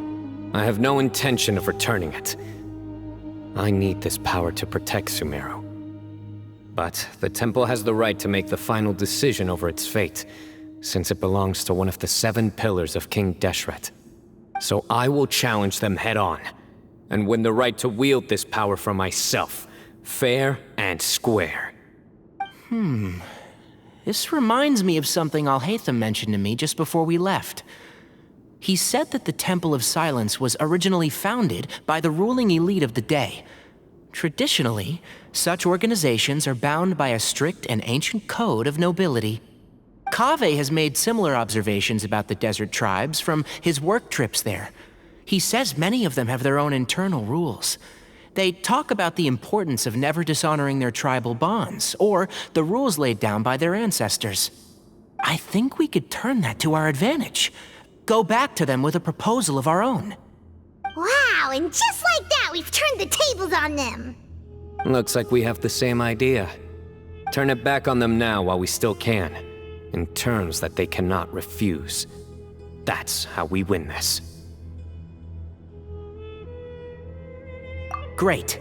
And I know just how to start the conversation. Let's go find Sethos. We'll tell him that I know a thing or two about medicine and would like to take a look at his grandfather's condition.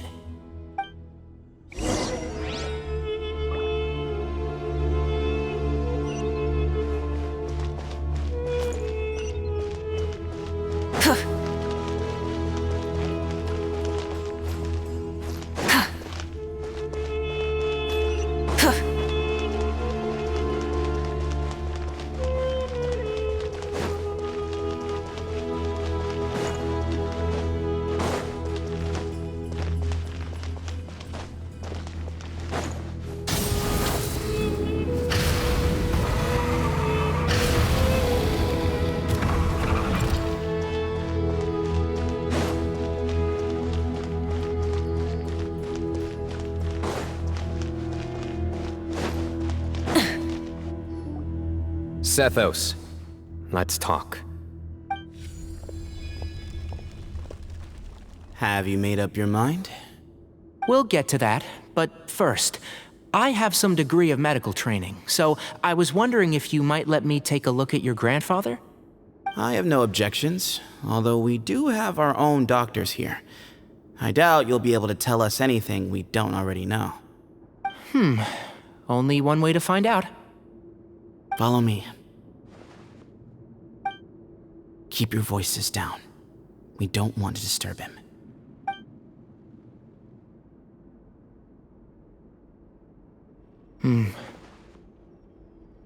Let's talk outside.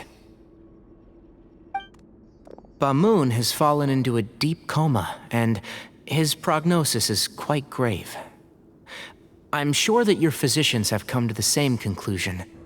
He appears to have sustained a serious injury in his youth, which has been exacerbated over the years by the heavy burden of work and now by the effects of old age.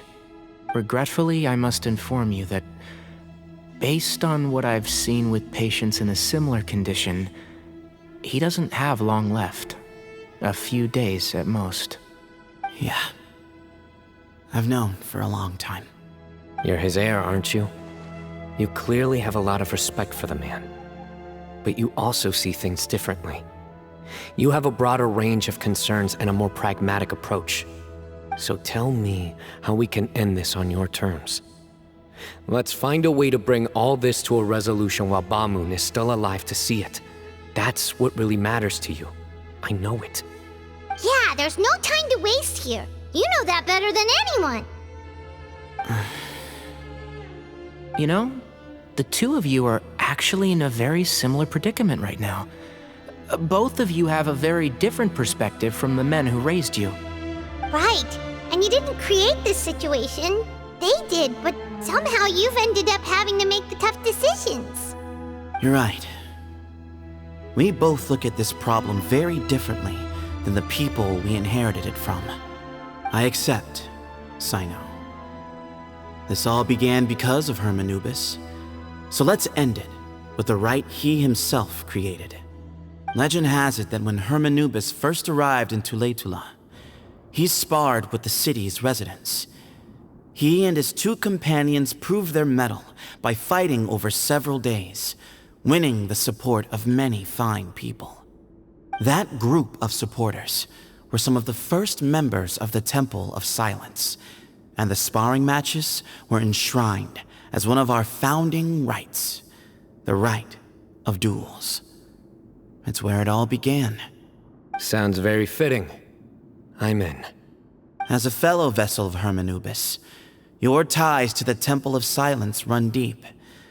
So I will permit you to participate in this rite, along with your chosen companions. 3 against 3. Sounds good. However, I have some additional terms. As the challengers, you must win all 3 of your fights to win. And Cyno, both of us must put our Ba fragment on the line. The winner takes them both. Letting Cyrus leave with one of the Ba fragments was a mistake, made by my grandfather out of pity. It is a long-standing issue that must be addressed for the Temple of Silence to move forward. I can make no concessions on that front. None needed. We're on the same page. If I win, the Temple of Silence must release Cyrus, and consider this past dispute resolved. If you win, I'll return my power to you. It's a deal. Then let's meet at the ceremonial hall tomorrow evening, 8 o'clock.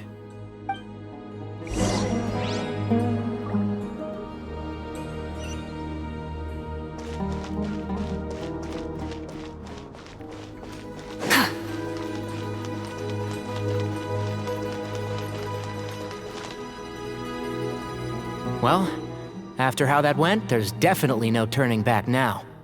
There never was.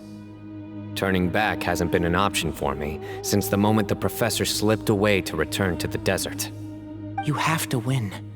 You need this power, both as General Mahamatra and for yourself. Yeah, that's right! Besides, it stayed with you ever since you were a small child. Surely that's a sign it thinks of you as its rightful owner. Both as General Mahamatra and for myself. Yeah, when you put it that way, I've had to overcome a lot to tame this power and claim it for myself. Not everyone could have done that.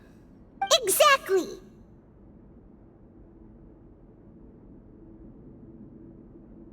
The Traveler and I will never lose. And neither shall I. The desert was home to an ancient and great civilization that, for a variety of reasons, fell out with the civilization of the rainforest. It's just as Dia said. Prejudice has pushed people apart. But there must be personal factors at work here too. I can't shake the feeling that Bamoon cares for many more things than he lets on. And I don't think that Zethos is any kind of villain. He's just doing what he thinks is best.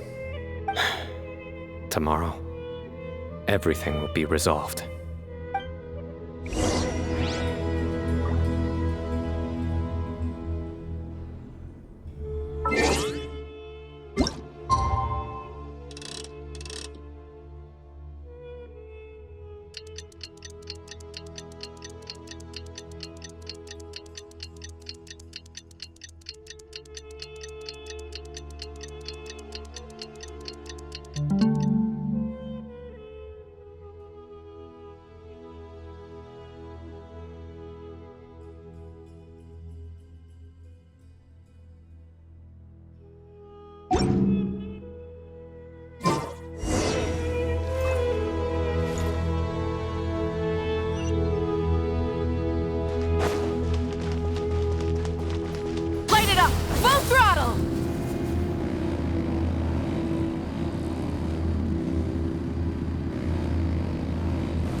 We gather on this day to perform once more the rite of duels, with the greatest of all sages, Lord Hermanubis, as our witness, for his power and authority is present in our midst. This is our most sacred of ceremonies, and no disruption from the audience shall be tolerated.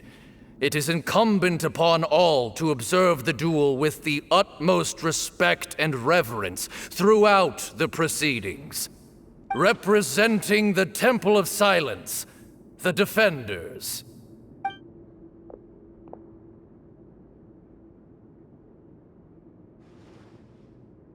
Grandfather, you're here. A rite of duels after all these years. I am surprised by your decision, Zethos. I know what I'm doing, Grandfather. Just leave it to me. Representing the Academia, the Challengers. Ready. We will fight to have our voices heard. Warriors, take your positions and decide on the order of battle. We come not to debate what brings our challengers here, nor what will become of the defeated duelists. Duelists, the might of Hermanubis himself is at stake here. Now, fight. Fight until the rightful victor is proclaimed!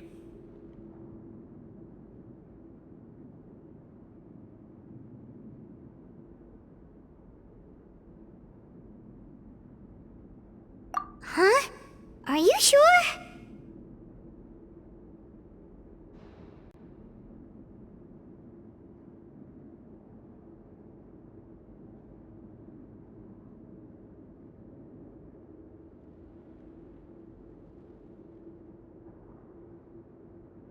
I agree. She's very strong. Sending her out first will definitely intimidate the opposing side. Okay, then you're second. Sure.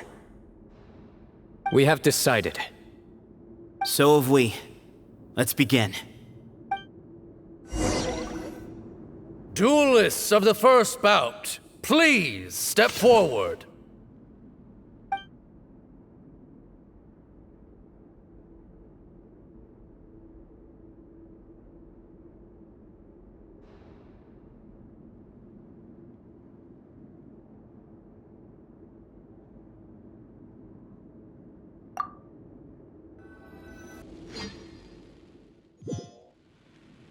Don't forget, safety first! Hey, you there! You better play nice with her, or Paimon will make you regret it! A little bit too much chatter from the audience over there.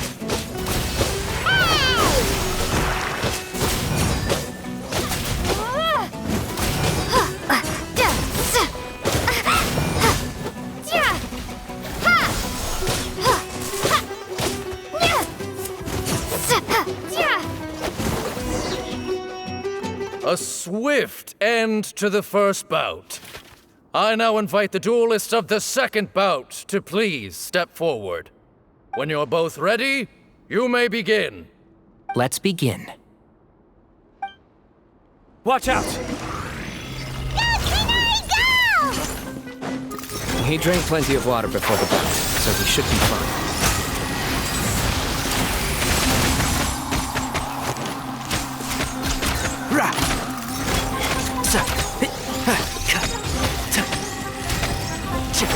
Can't see?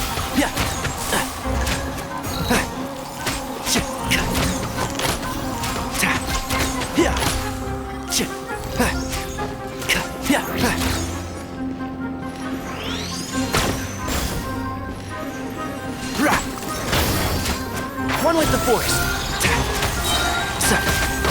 I'll uproot you!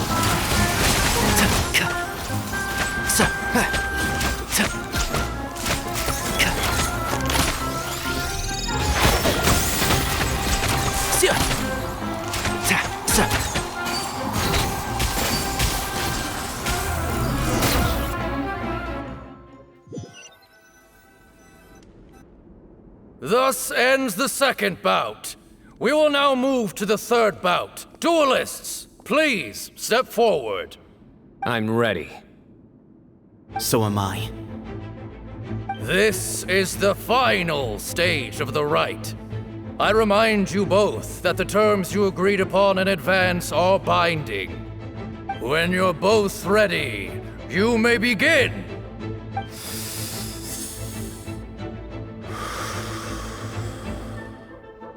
I am Sethos, vessel of Hermanubis, grandson of Bamun, the leader of the Temple of Silence. For many years, we have kept our covenant with Lord Hermanubis by guarding the secrets of King Deshret. And even in our darkest hour, when we could not see a way forward, we chose not to abandon hope, but to embark on a brave new experiment so that we might prevail. We earnestly sought Lord Hermanubis' wisdom and power, longing to see his spirit and his light descend upon us. Now, I will fight to become the rightful wielder of that power! I am Cyno, General Mahamatra of the Academia.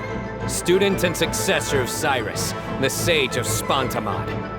I fight in defense of my power, my professor, and my nation. And you. I think you left some things unsaid.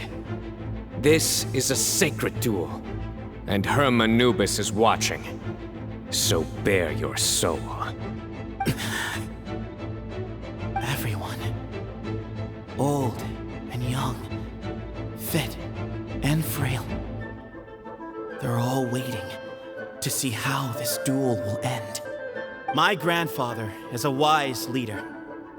He is also known to be a ruler who is not afraid to get blood on his hands. I understand his beliefs well, and I know what he expects of me. But our faith has held us back for too long. After I grew up, I went to the rainforest once, and I saw for myself the people of the city. Times have changed. The people of Sumeru are happier and more free now than in the past. I thought about this as I stood at one of the tallest points in the city, gazing down at the streets below. Then I thought of you, Cyno. You and I both wield the same power, yet the lives we lead could not be more different. Each Ba fragment of Hermanubis stands for something different. Might, glory, or one of many other secrets that have yet to be revealed. I once thought that the nature of our fragments must be what makes us so different from one another. But maybe it's that you've found your answer, and I am still searching for mine. I am more than just a warrior. I am my own person. Exactly. The name Hermanubis has left its mark on both of us, shaped the course of our lives. We are his vessels, and yet we are more besides. So show me your answer, Cyno. Show me I can be more than my faith, more than the power I wield. Show me the person I can become!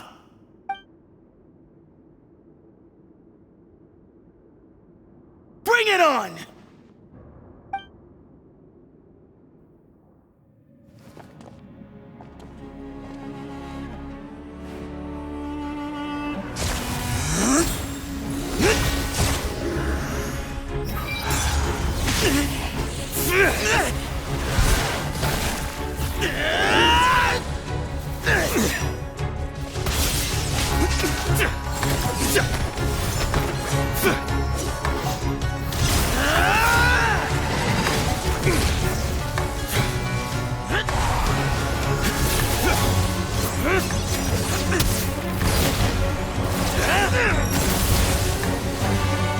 That's all you've got? What happened to searching for your answer?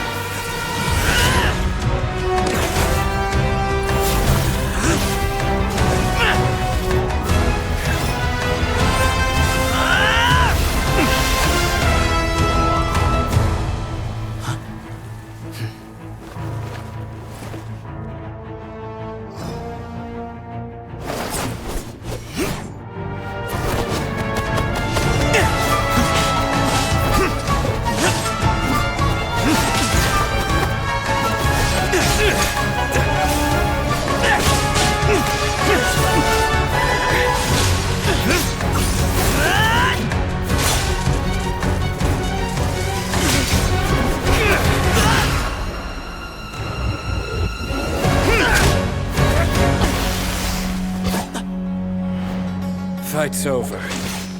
Do you yield? You won. Well then, looks like you found your answer.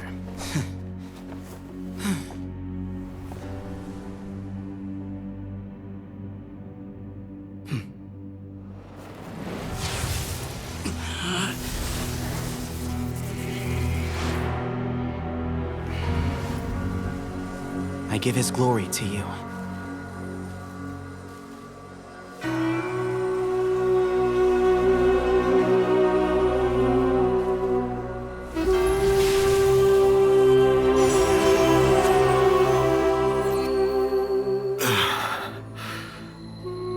I've seen that light. That is the light of our Lord, the great Hermanubis, priest over all other priests. His spirit dwells within that lightning, and his will lives on. Once a warrior of Tynar, he emerged from the barren desert sands to serve the god king Al-Ahmar. After the death of the god king, Hermanubis gathered his followers and the Tynarian priests and led them to the city of Tule-Tula. There, they founded the Temple of Silence, and from that day forth, we became stewards of all knowledge that survived from King Deshret's civilization. Barely a century passed before war ravaged the desert. One by one, Eremite leaders took up arms against each other in battles that would devour what little remained of their civilization. Only the wise city of Tule-Tula was spared under the guiding hand of the Tynarians. But peace did not last. Coveting the knowledge of King Deshret, the beasts set their eyes on Tule-Tula. The king of Gurabad laid siege to the city and ordered the sages to surrender to him the Temple of Silence as proof of his victory. The ruling elite colluded with their oppressors, betraying the temple so as to hold on to their rule over the city. They declared that the knowledge guarded by the temple was the true cause of corruption. These were dark days, and we faced enemies on all sides. Our Lord had long since exhausted his strength, keeping the forbidden knowledge introduced by King Deshret at bay. To ensure the temple's continued survival, he broke his being into many pieces and began the ceremony of Hermanubis' legacy, bestowing his power upon his mortal followers. With this power, the temple was able to defeat the tyrant's army. Yet, we were not hailed as heroes. Strange and unfamiliar as this power was, it struck fear into the people's hearts and drove them to reject us. In the end, the people of the temple and the Tule-Tula Tynarians left the city for good and made their way to the rainforest. What followed next was inevitable. The elite of Tule-Tula fell and were decimated. War engulfed the desert. And we wandered from place to place, always in hiding, all the while keeping close watch over our secrets and staying true to our mission. Betrayal forced us out of the desert and into the forest. Then mistrust drove us from the forest into the desert once more. We have lived in exile for far, far too long. Yet, today, the Temple of Silence has borne witness to the glory of Hermanubis once more. Thank you.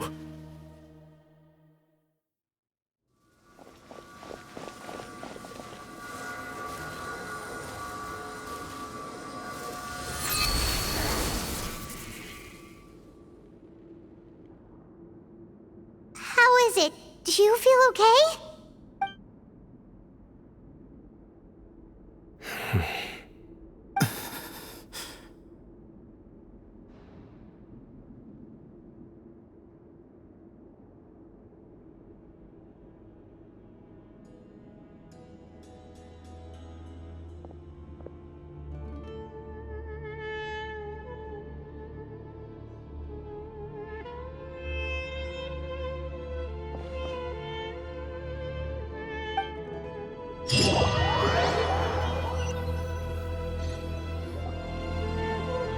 Grandfather.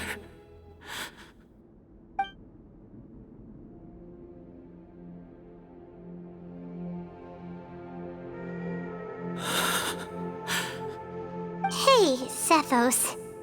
You'll get through this. I know. I'll miss him.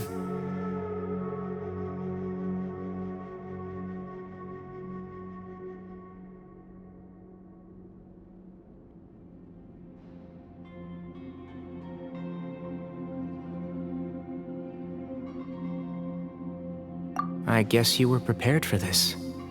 It's been a long time coming, huh? Yeah, he's been on death's door for a very long time now. I think it was only through sheer willpower that he managed to hold on to this point. At least, he was able to see this chapter come to a close before he passed. What's next for you? Per my grandfather's last wishes, the Temple of Silence should submit to whoever possesses the largest number of Hermanupus fragments. That entitles you to be our new leader, Cyno. But that's never going to work, as I'm sure you realize. I'm the General Mahamatra. I am needed back at the Academia. I did foresee this possibility, and I gave it some thought. The fact is, I know next to nothing about the staff, records, and environment here. As such, I am ill-suited to be your leader. Sethos, I believe the honor should go to you. Were it not for this duel, or indeed if you had other intentions, the Ba fragments would most likely be in your hands by now.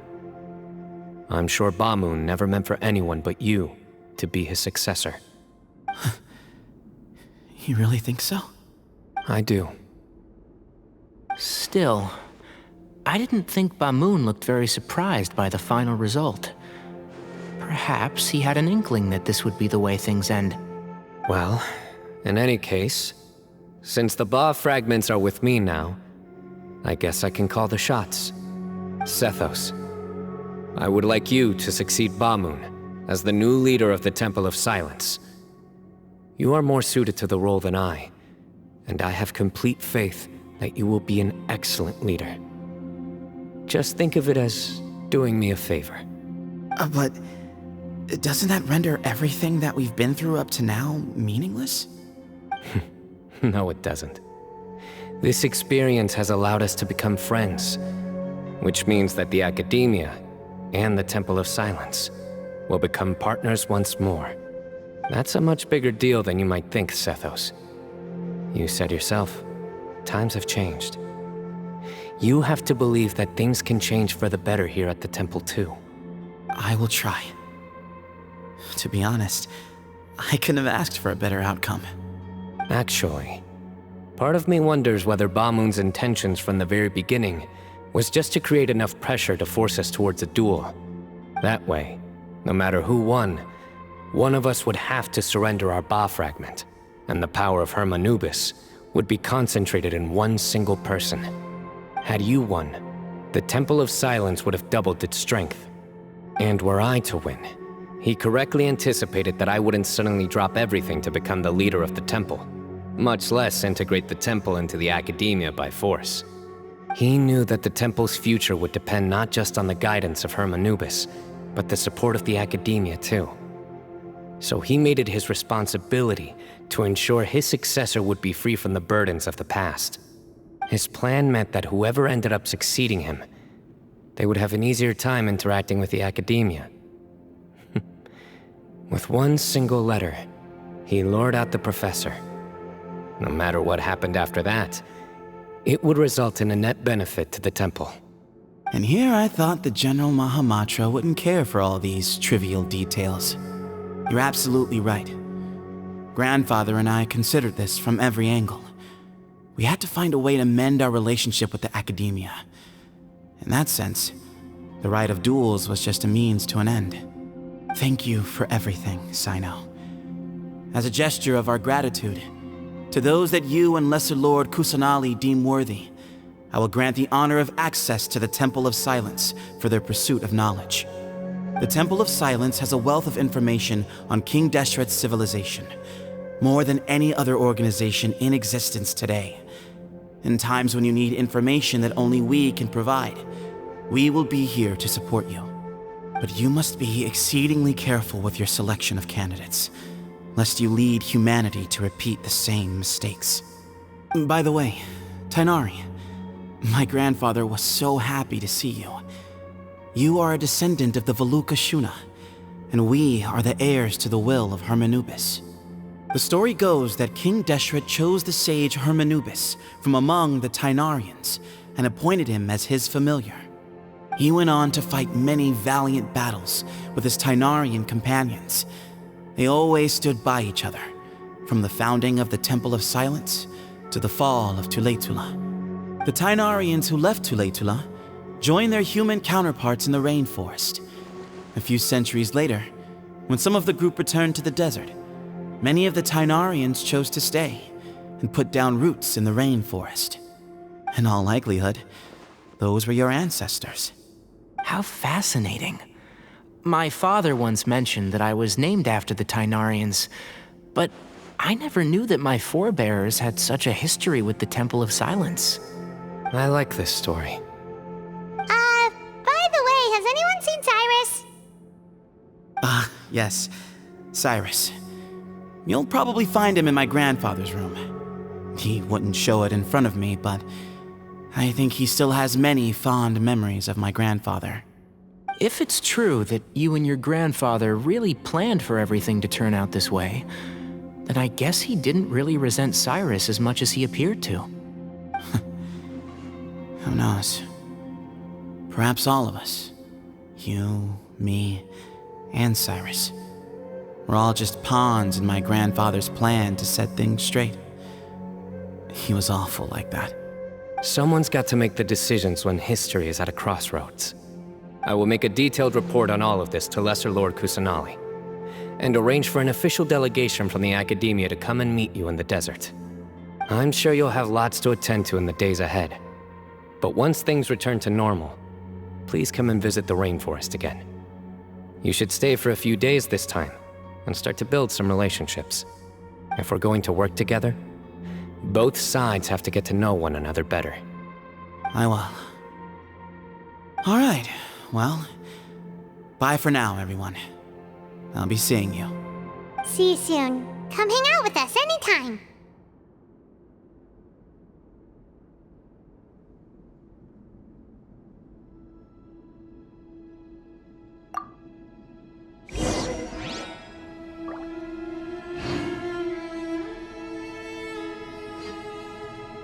Boom boom!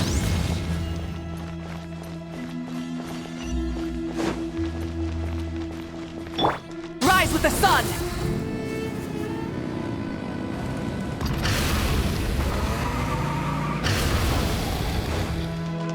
Not this again, Charmian.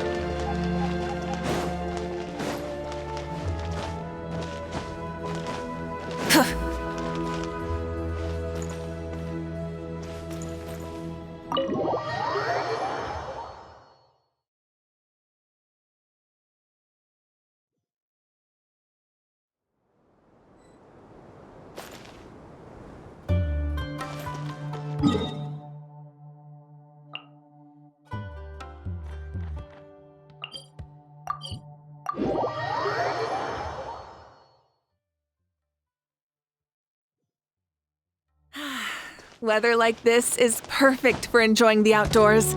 Want to go for a spin? Here, hop on.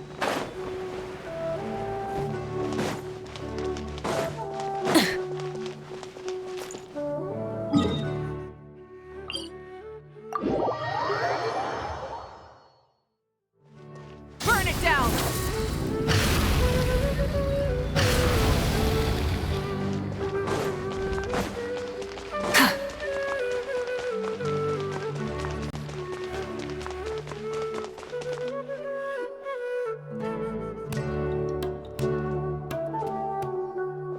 What were you thinking gallivanting off into the desert alone at your age?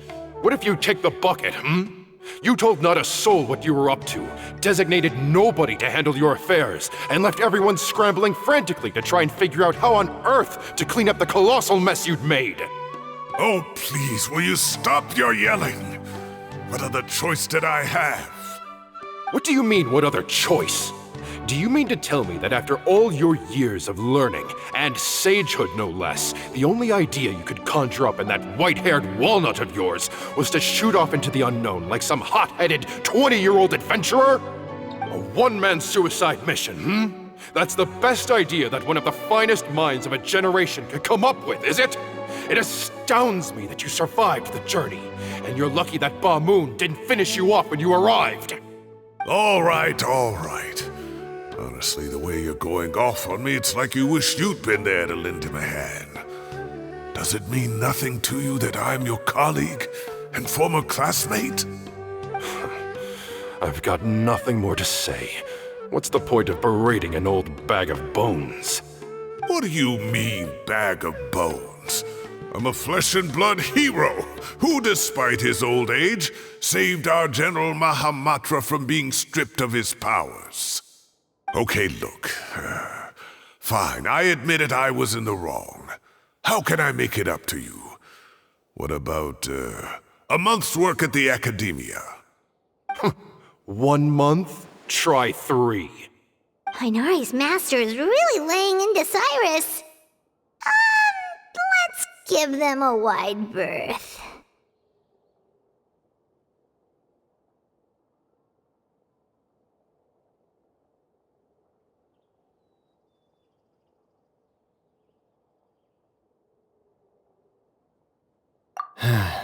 Professor brought this on himself. Don't pay any attention to him. Wow, I haven't seen Master get this riled up in a long time. The last time he chewed someone out like this must have been back when I was still a student. I think I'll go around and update everyone, tell them the situation's resolved. Want to come with me? We can go for dinner afterwards. My treat. You in? Makes sense. I'm in.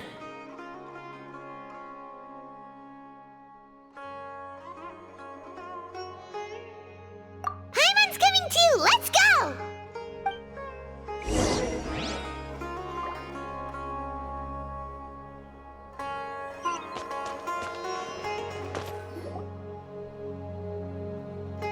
Hey, Kale. You're back! Well, look who we have here. Would you mind explaining to me what has been going on this past few days? I heard you all ran off into the desert and got embroiled in a major catastrophe. All taken care of. That does not answer my question. How could you be so careless? That goes for you as well.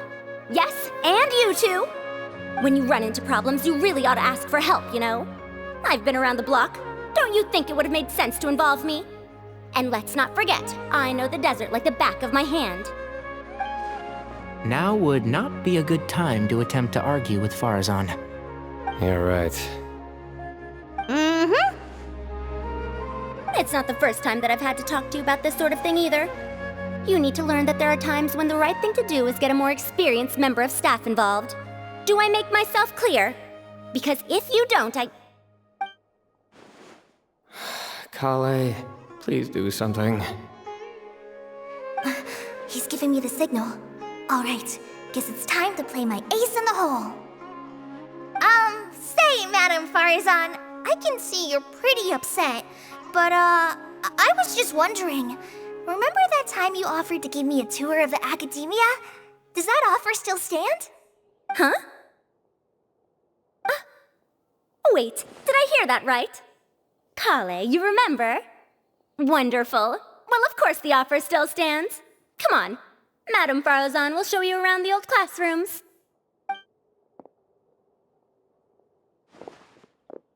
Poor Kale getting dragged off like that. Also, check out Farazan acting like some sort of official Academia tour guide. Kale! Cup. Huh?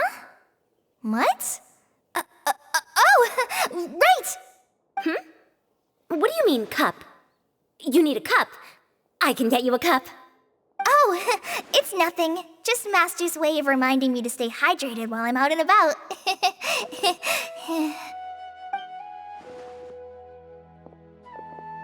It's code for let's reconvene at the cafe. Tighnari and I used it while we were in school, and it's become something of a family tradition now. Oh, that's kind of fun.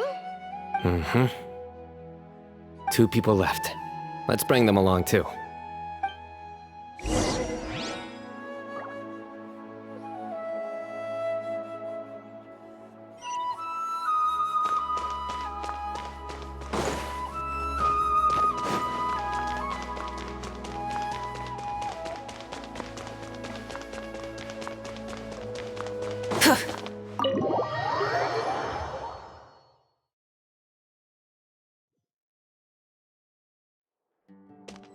Rise with the sun!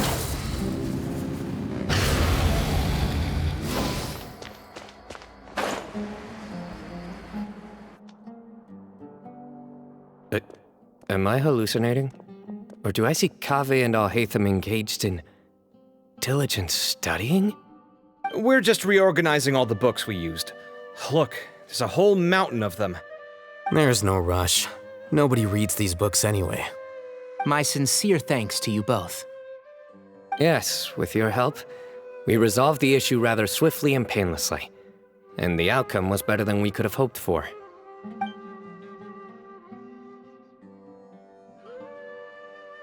I see. The Temple of Silence resorted to rather unique means of self-preservation.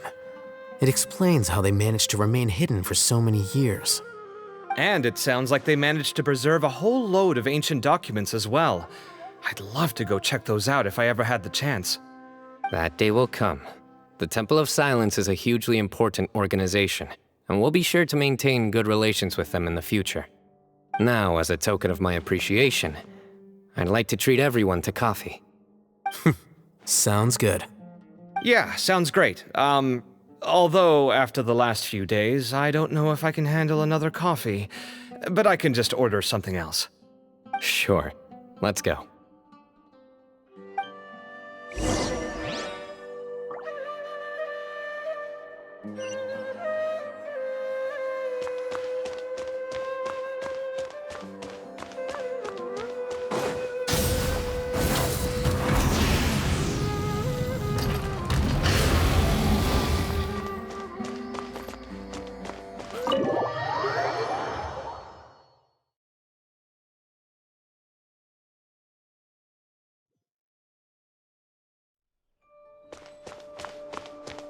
Light it up!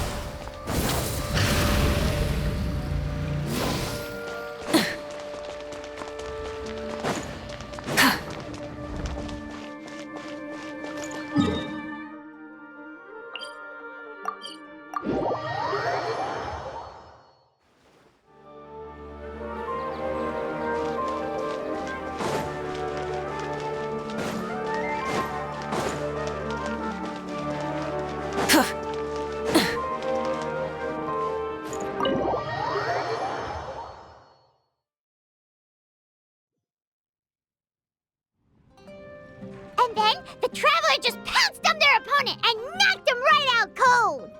Then there was Tighnari. He put up an amazing fight too. We ended up winning all 3 bouts. Whoa! Part of me wishes I'd been there to see it, but I'd have been biting my nails off worrying about you guys.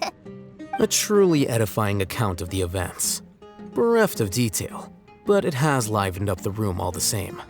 Hey, Paimon included all the juicy details. The Traveler just pounced and then waved their sword like this, then spun around and blocked. Despite winning 3 bouts in a row, you still ceded the position of leader to him. That's very dignified of you, Cyno. Of course. Being dignified comes with being a true champion. I got to be a champion too for once. I've not sparred much with desert folk before. It was a pretty unique experience.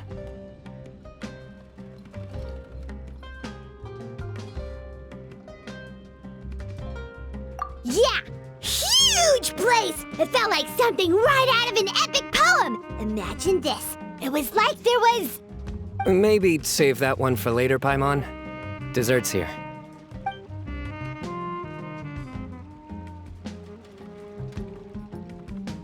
I think that'll do me for today. Shall we stop off at the House of Dana again before heading home? We should probably finish putting all those books back. My thoughts exactly. See you around. I should get going as well. See you all later. Make sure you get some good rest tonight. I need to go say thanks to the Core 30 for their help. Also, Sir Nephis says he wanted to introduce me to some of the Academia's work processes. So, I gotta dash too. Kale's come a long way. She's much more confident at dealing with other people these days. Everyone's a work in progress. You never stop learning. Yeah, true.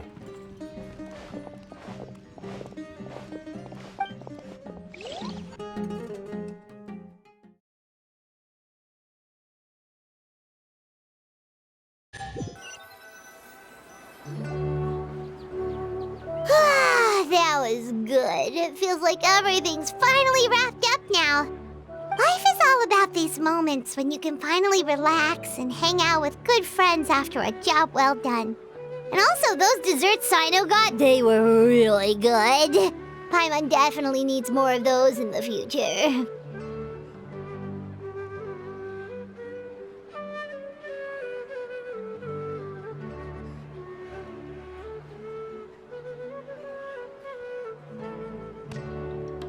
Do you three have anything planned for the rest of the day? If not, would you come somewhere with me?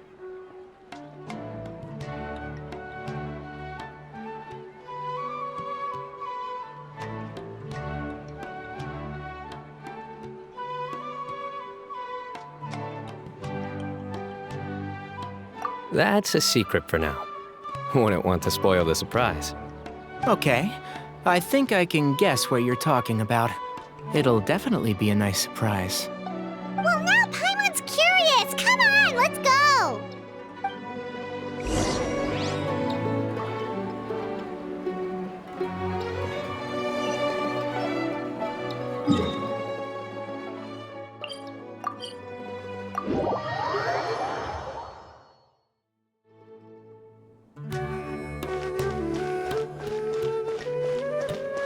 Rise with the sun!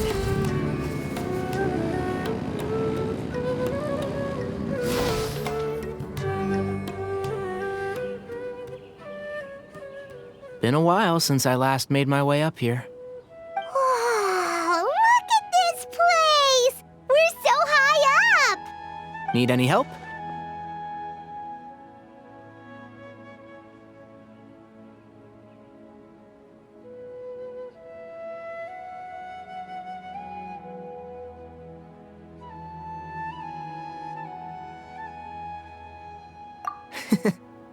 As you wish. It's a nice spot, isn't it? What a great view! We're so high up, we can see for miles! Traveler.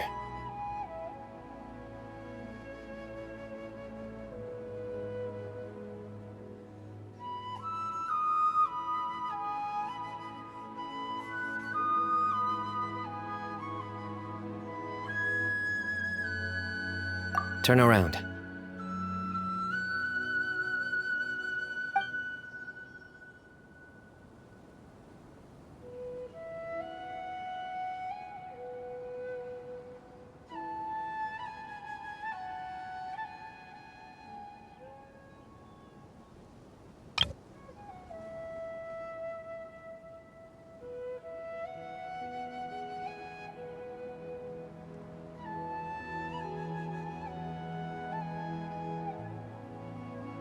This is my secret base. Somewhere I only bring my best friends. When I was a student, I used to slip away and climb up here all the time, just to clear my head. I was quite young then, and hadn't made too many friends yet. Back then, I had a lot of the same questions that Sethos was asking. Who am I? Why do I have this power? And what should I be fighting for? Our gifts help us to find our rightful place in the world. That was my experience, and I'm sure Sethos will figure things out in his own time, too.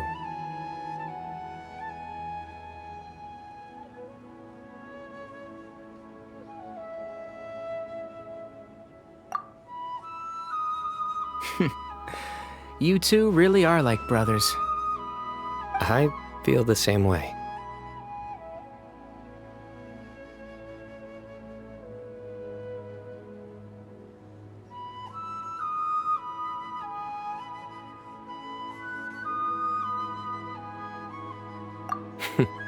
Of course. I see no need to be humble when it comes to the facts. I still remember one time when we came up here to chat and do our homework. Cyno accidentally dropped a fruit.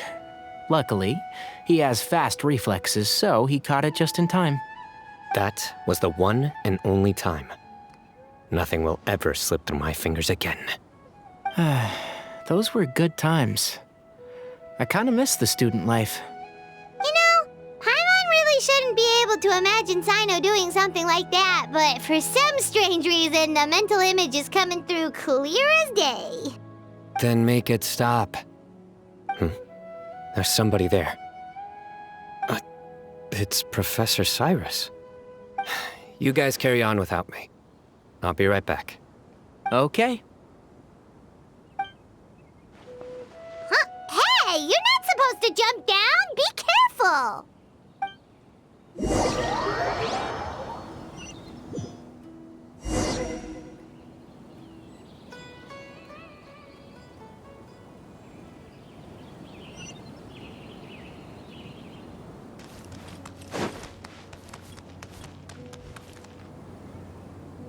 Oh my days. I can't believe how stupid I look in this one. Professor, what are you muttering to yourself about? Cyno, just the man I'm looking for. Guess what I found in some old notebooks? Some old photos? Can you believe it?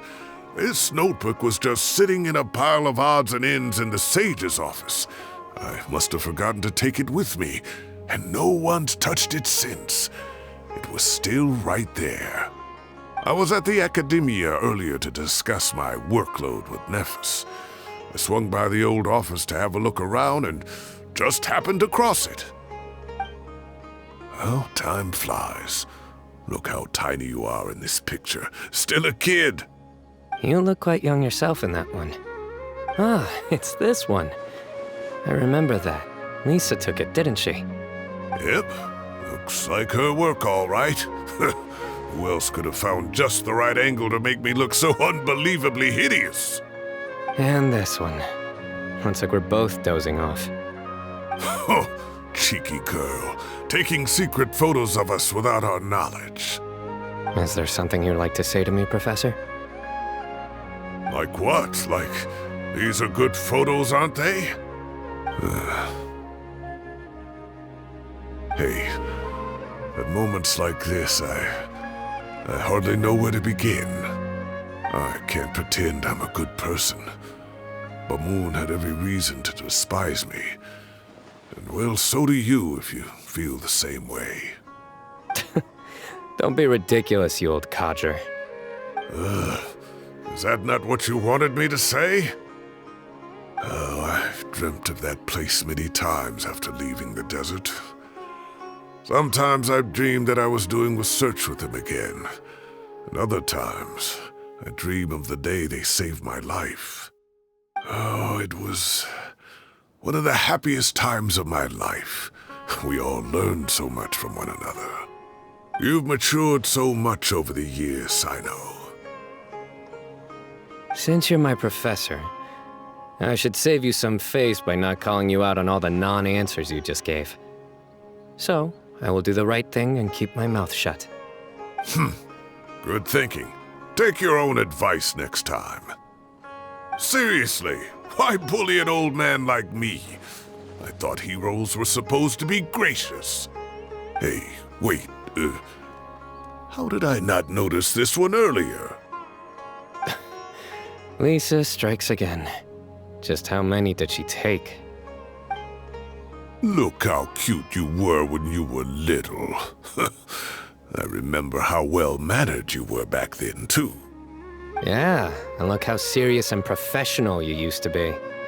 Oh, I can't compete with you anymore. First you get better than me at the deadpan jokes, and now you're besting me at those little quips, too. Don't say that. I still have a lot of respect for you. Huh, that's more like it. Hey, what would you say to meeting up with Lisa again sometime? I'd like that. Let's find a time and pay her a visit in Mondstadt. All right, I'll add it to my schedule. Let's go next week. Wait, no. Next week is the tomato growing competition. I have got to beat Zaha Hadid. Or you could find a real hobby, Professor.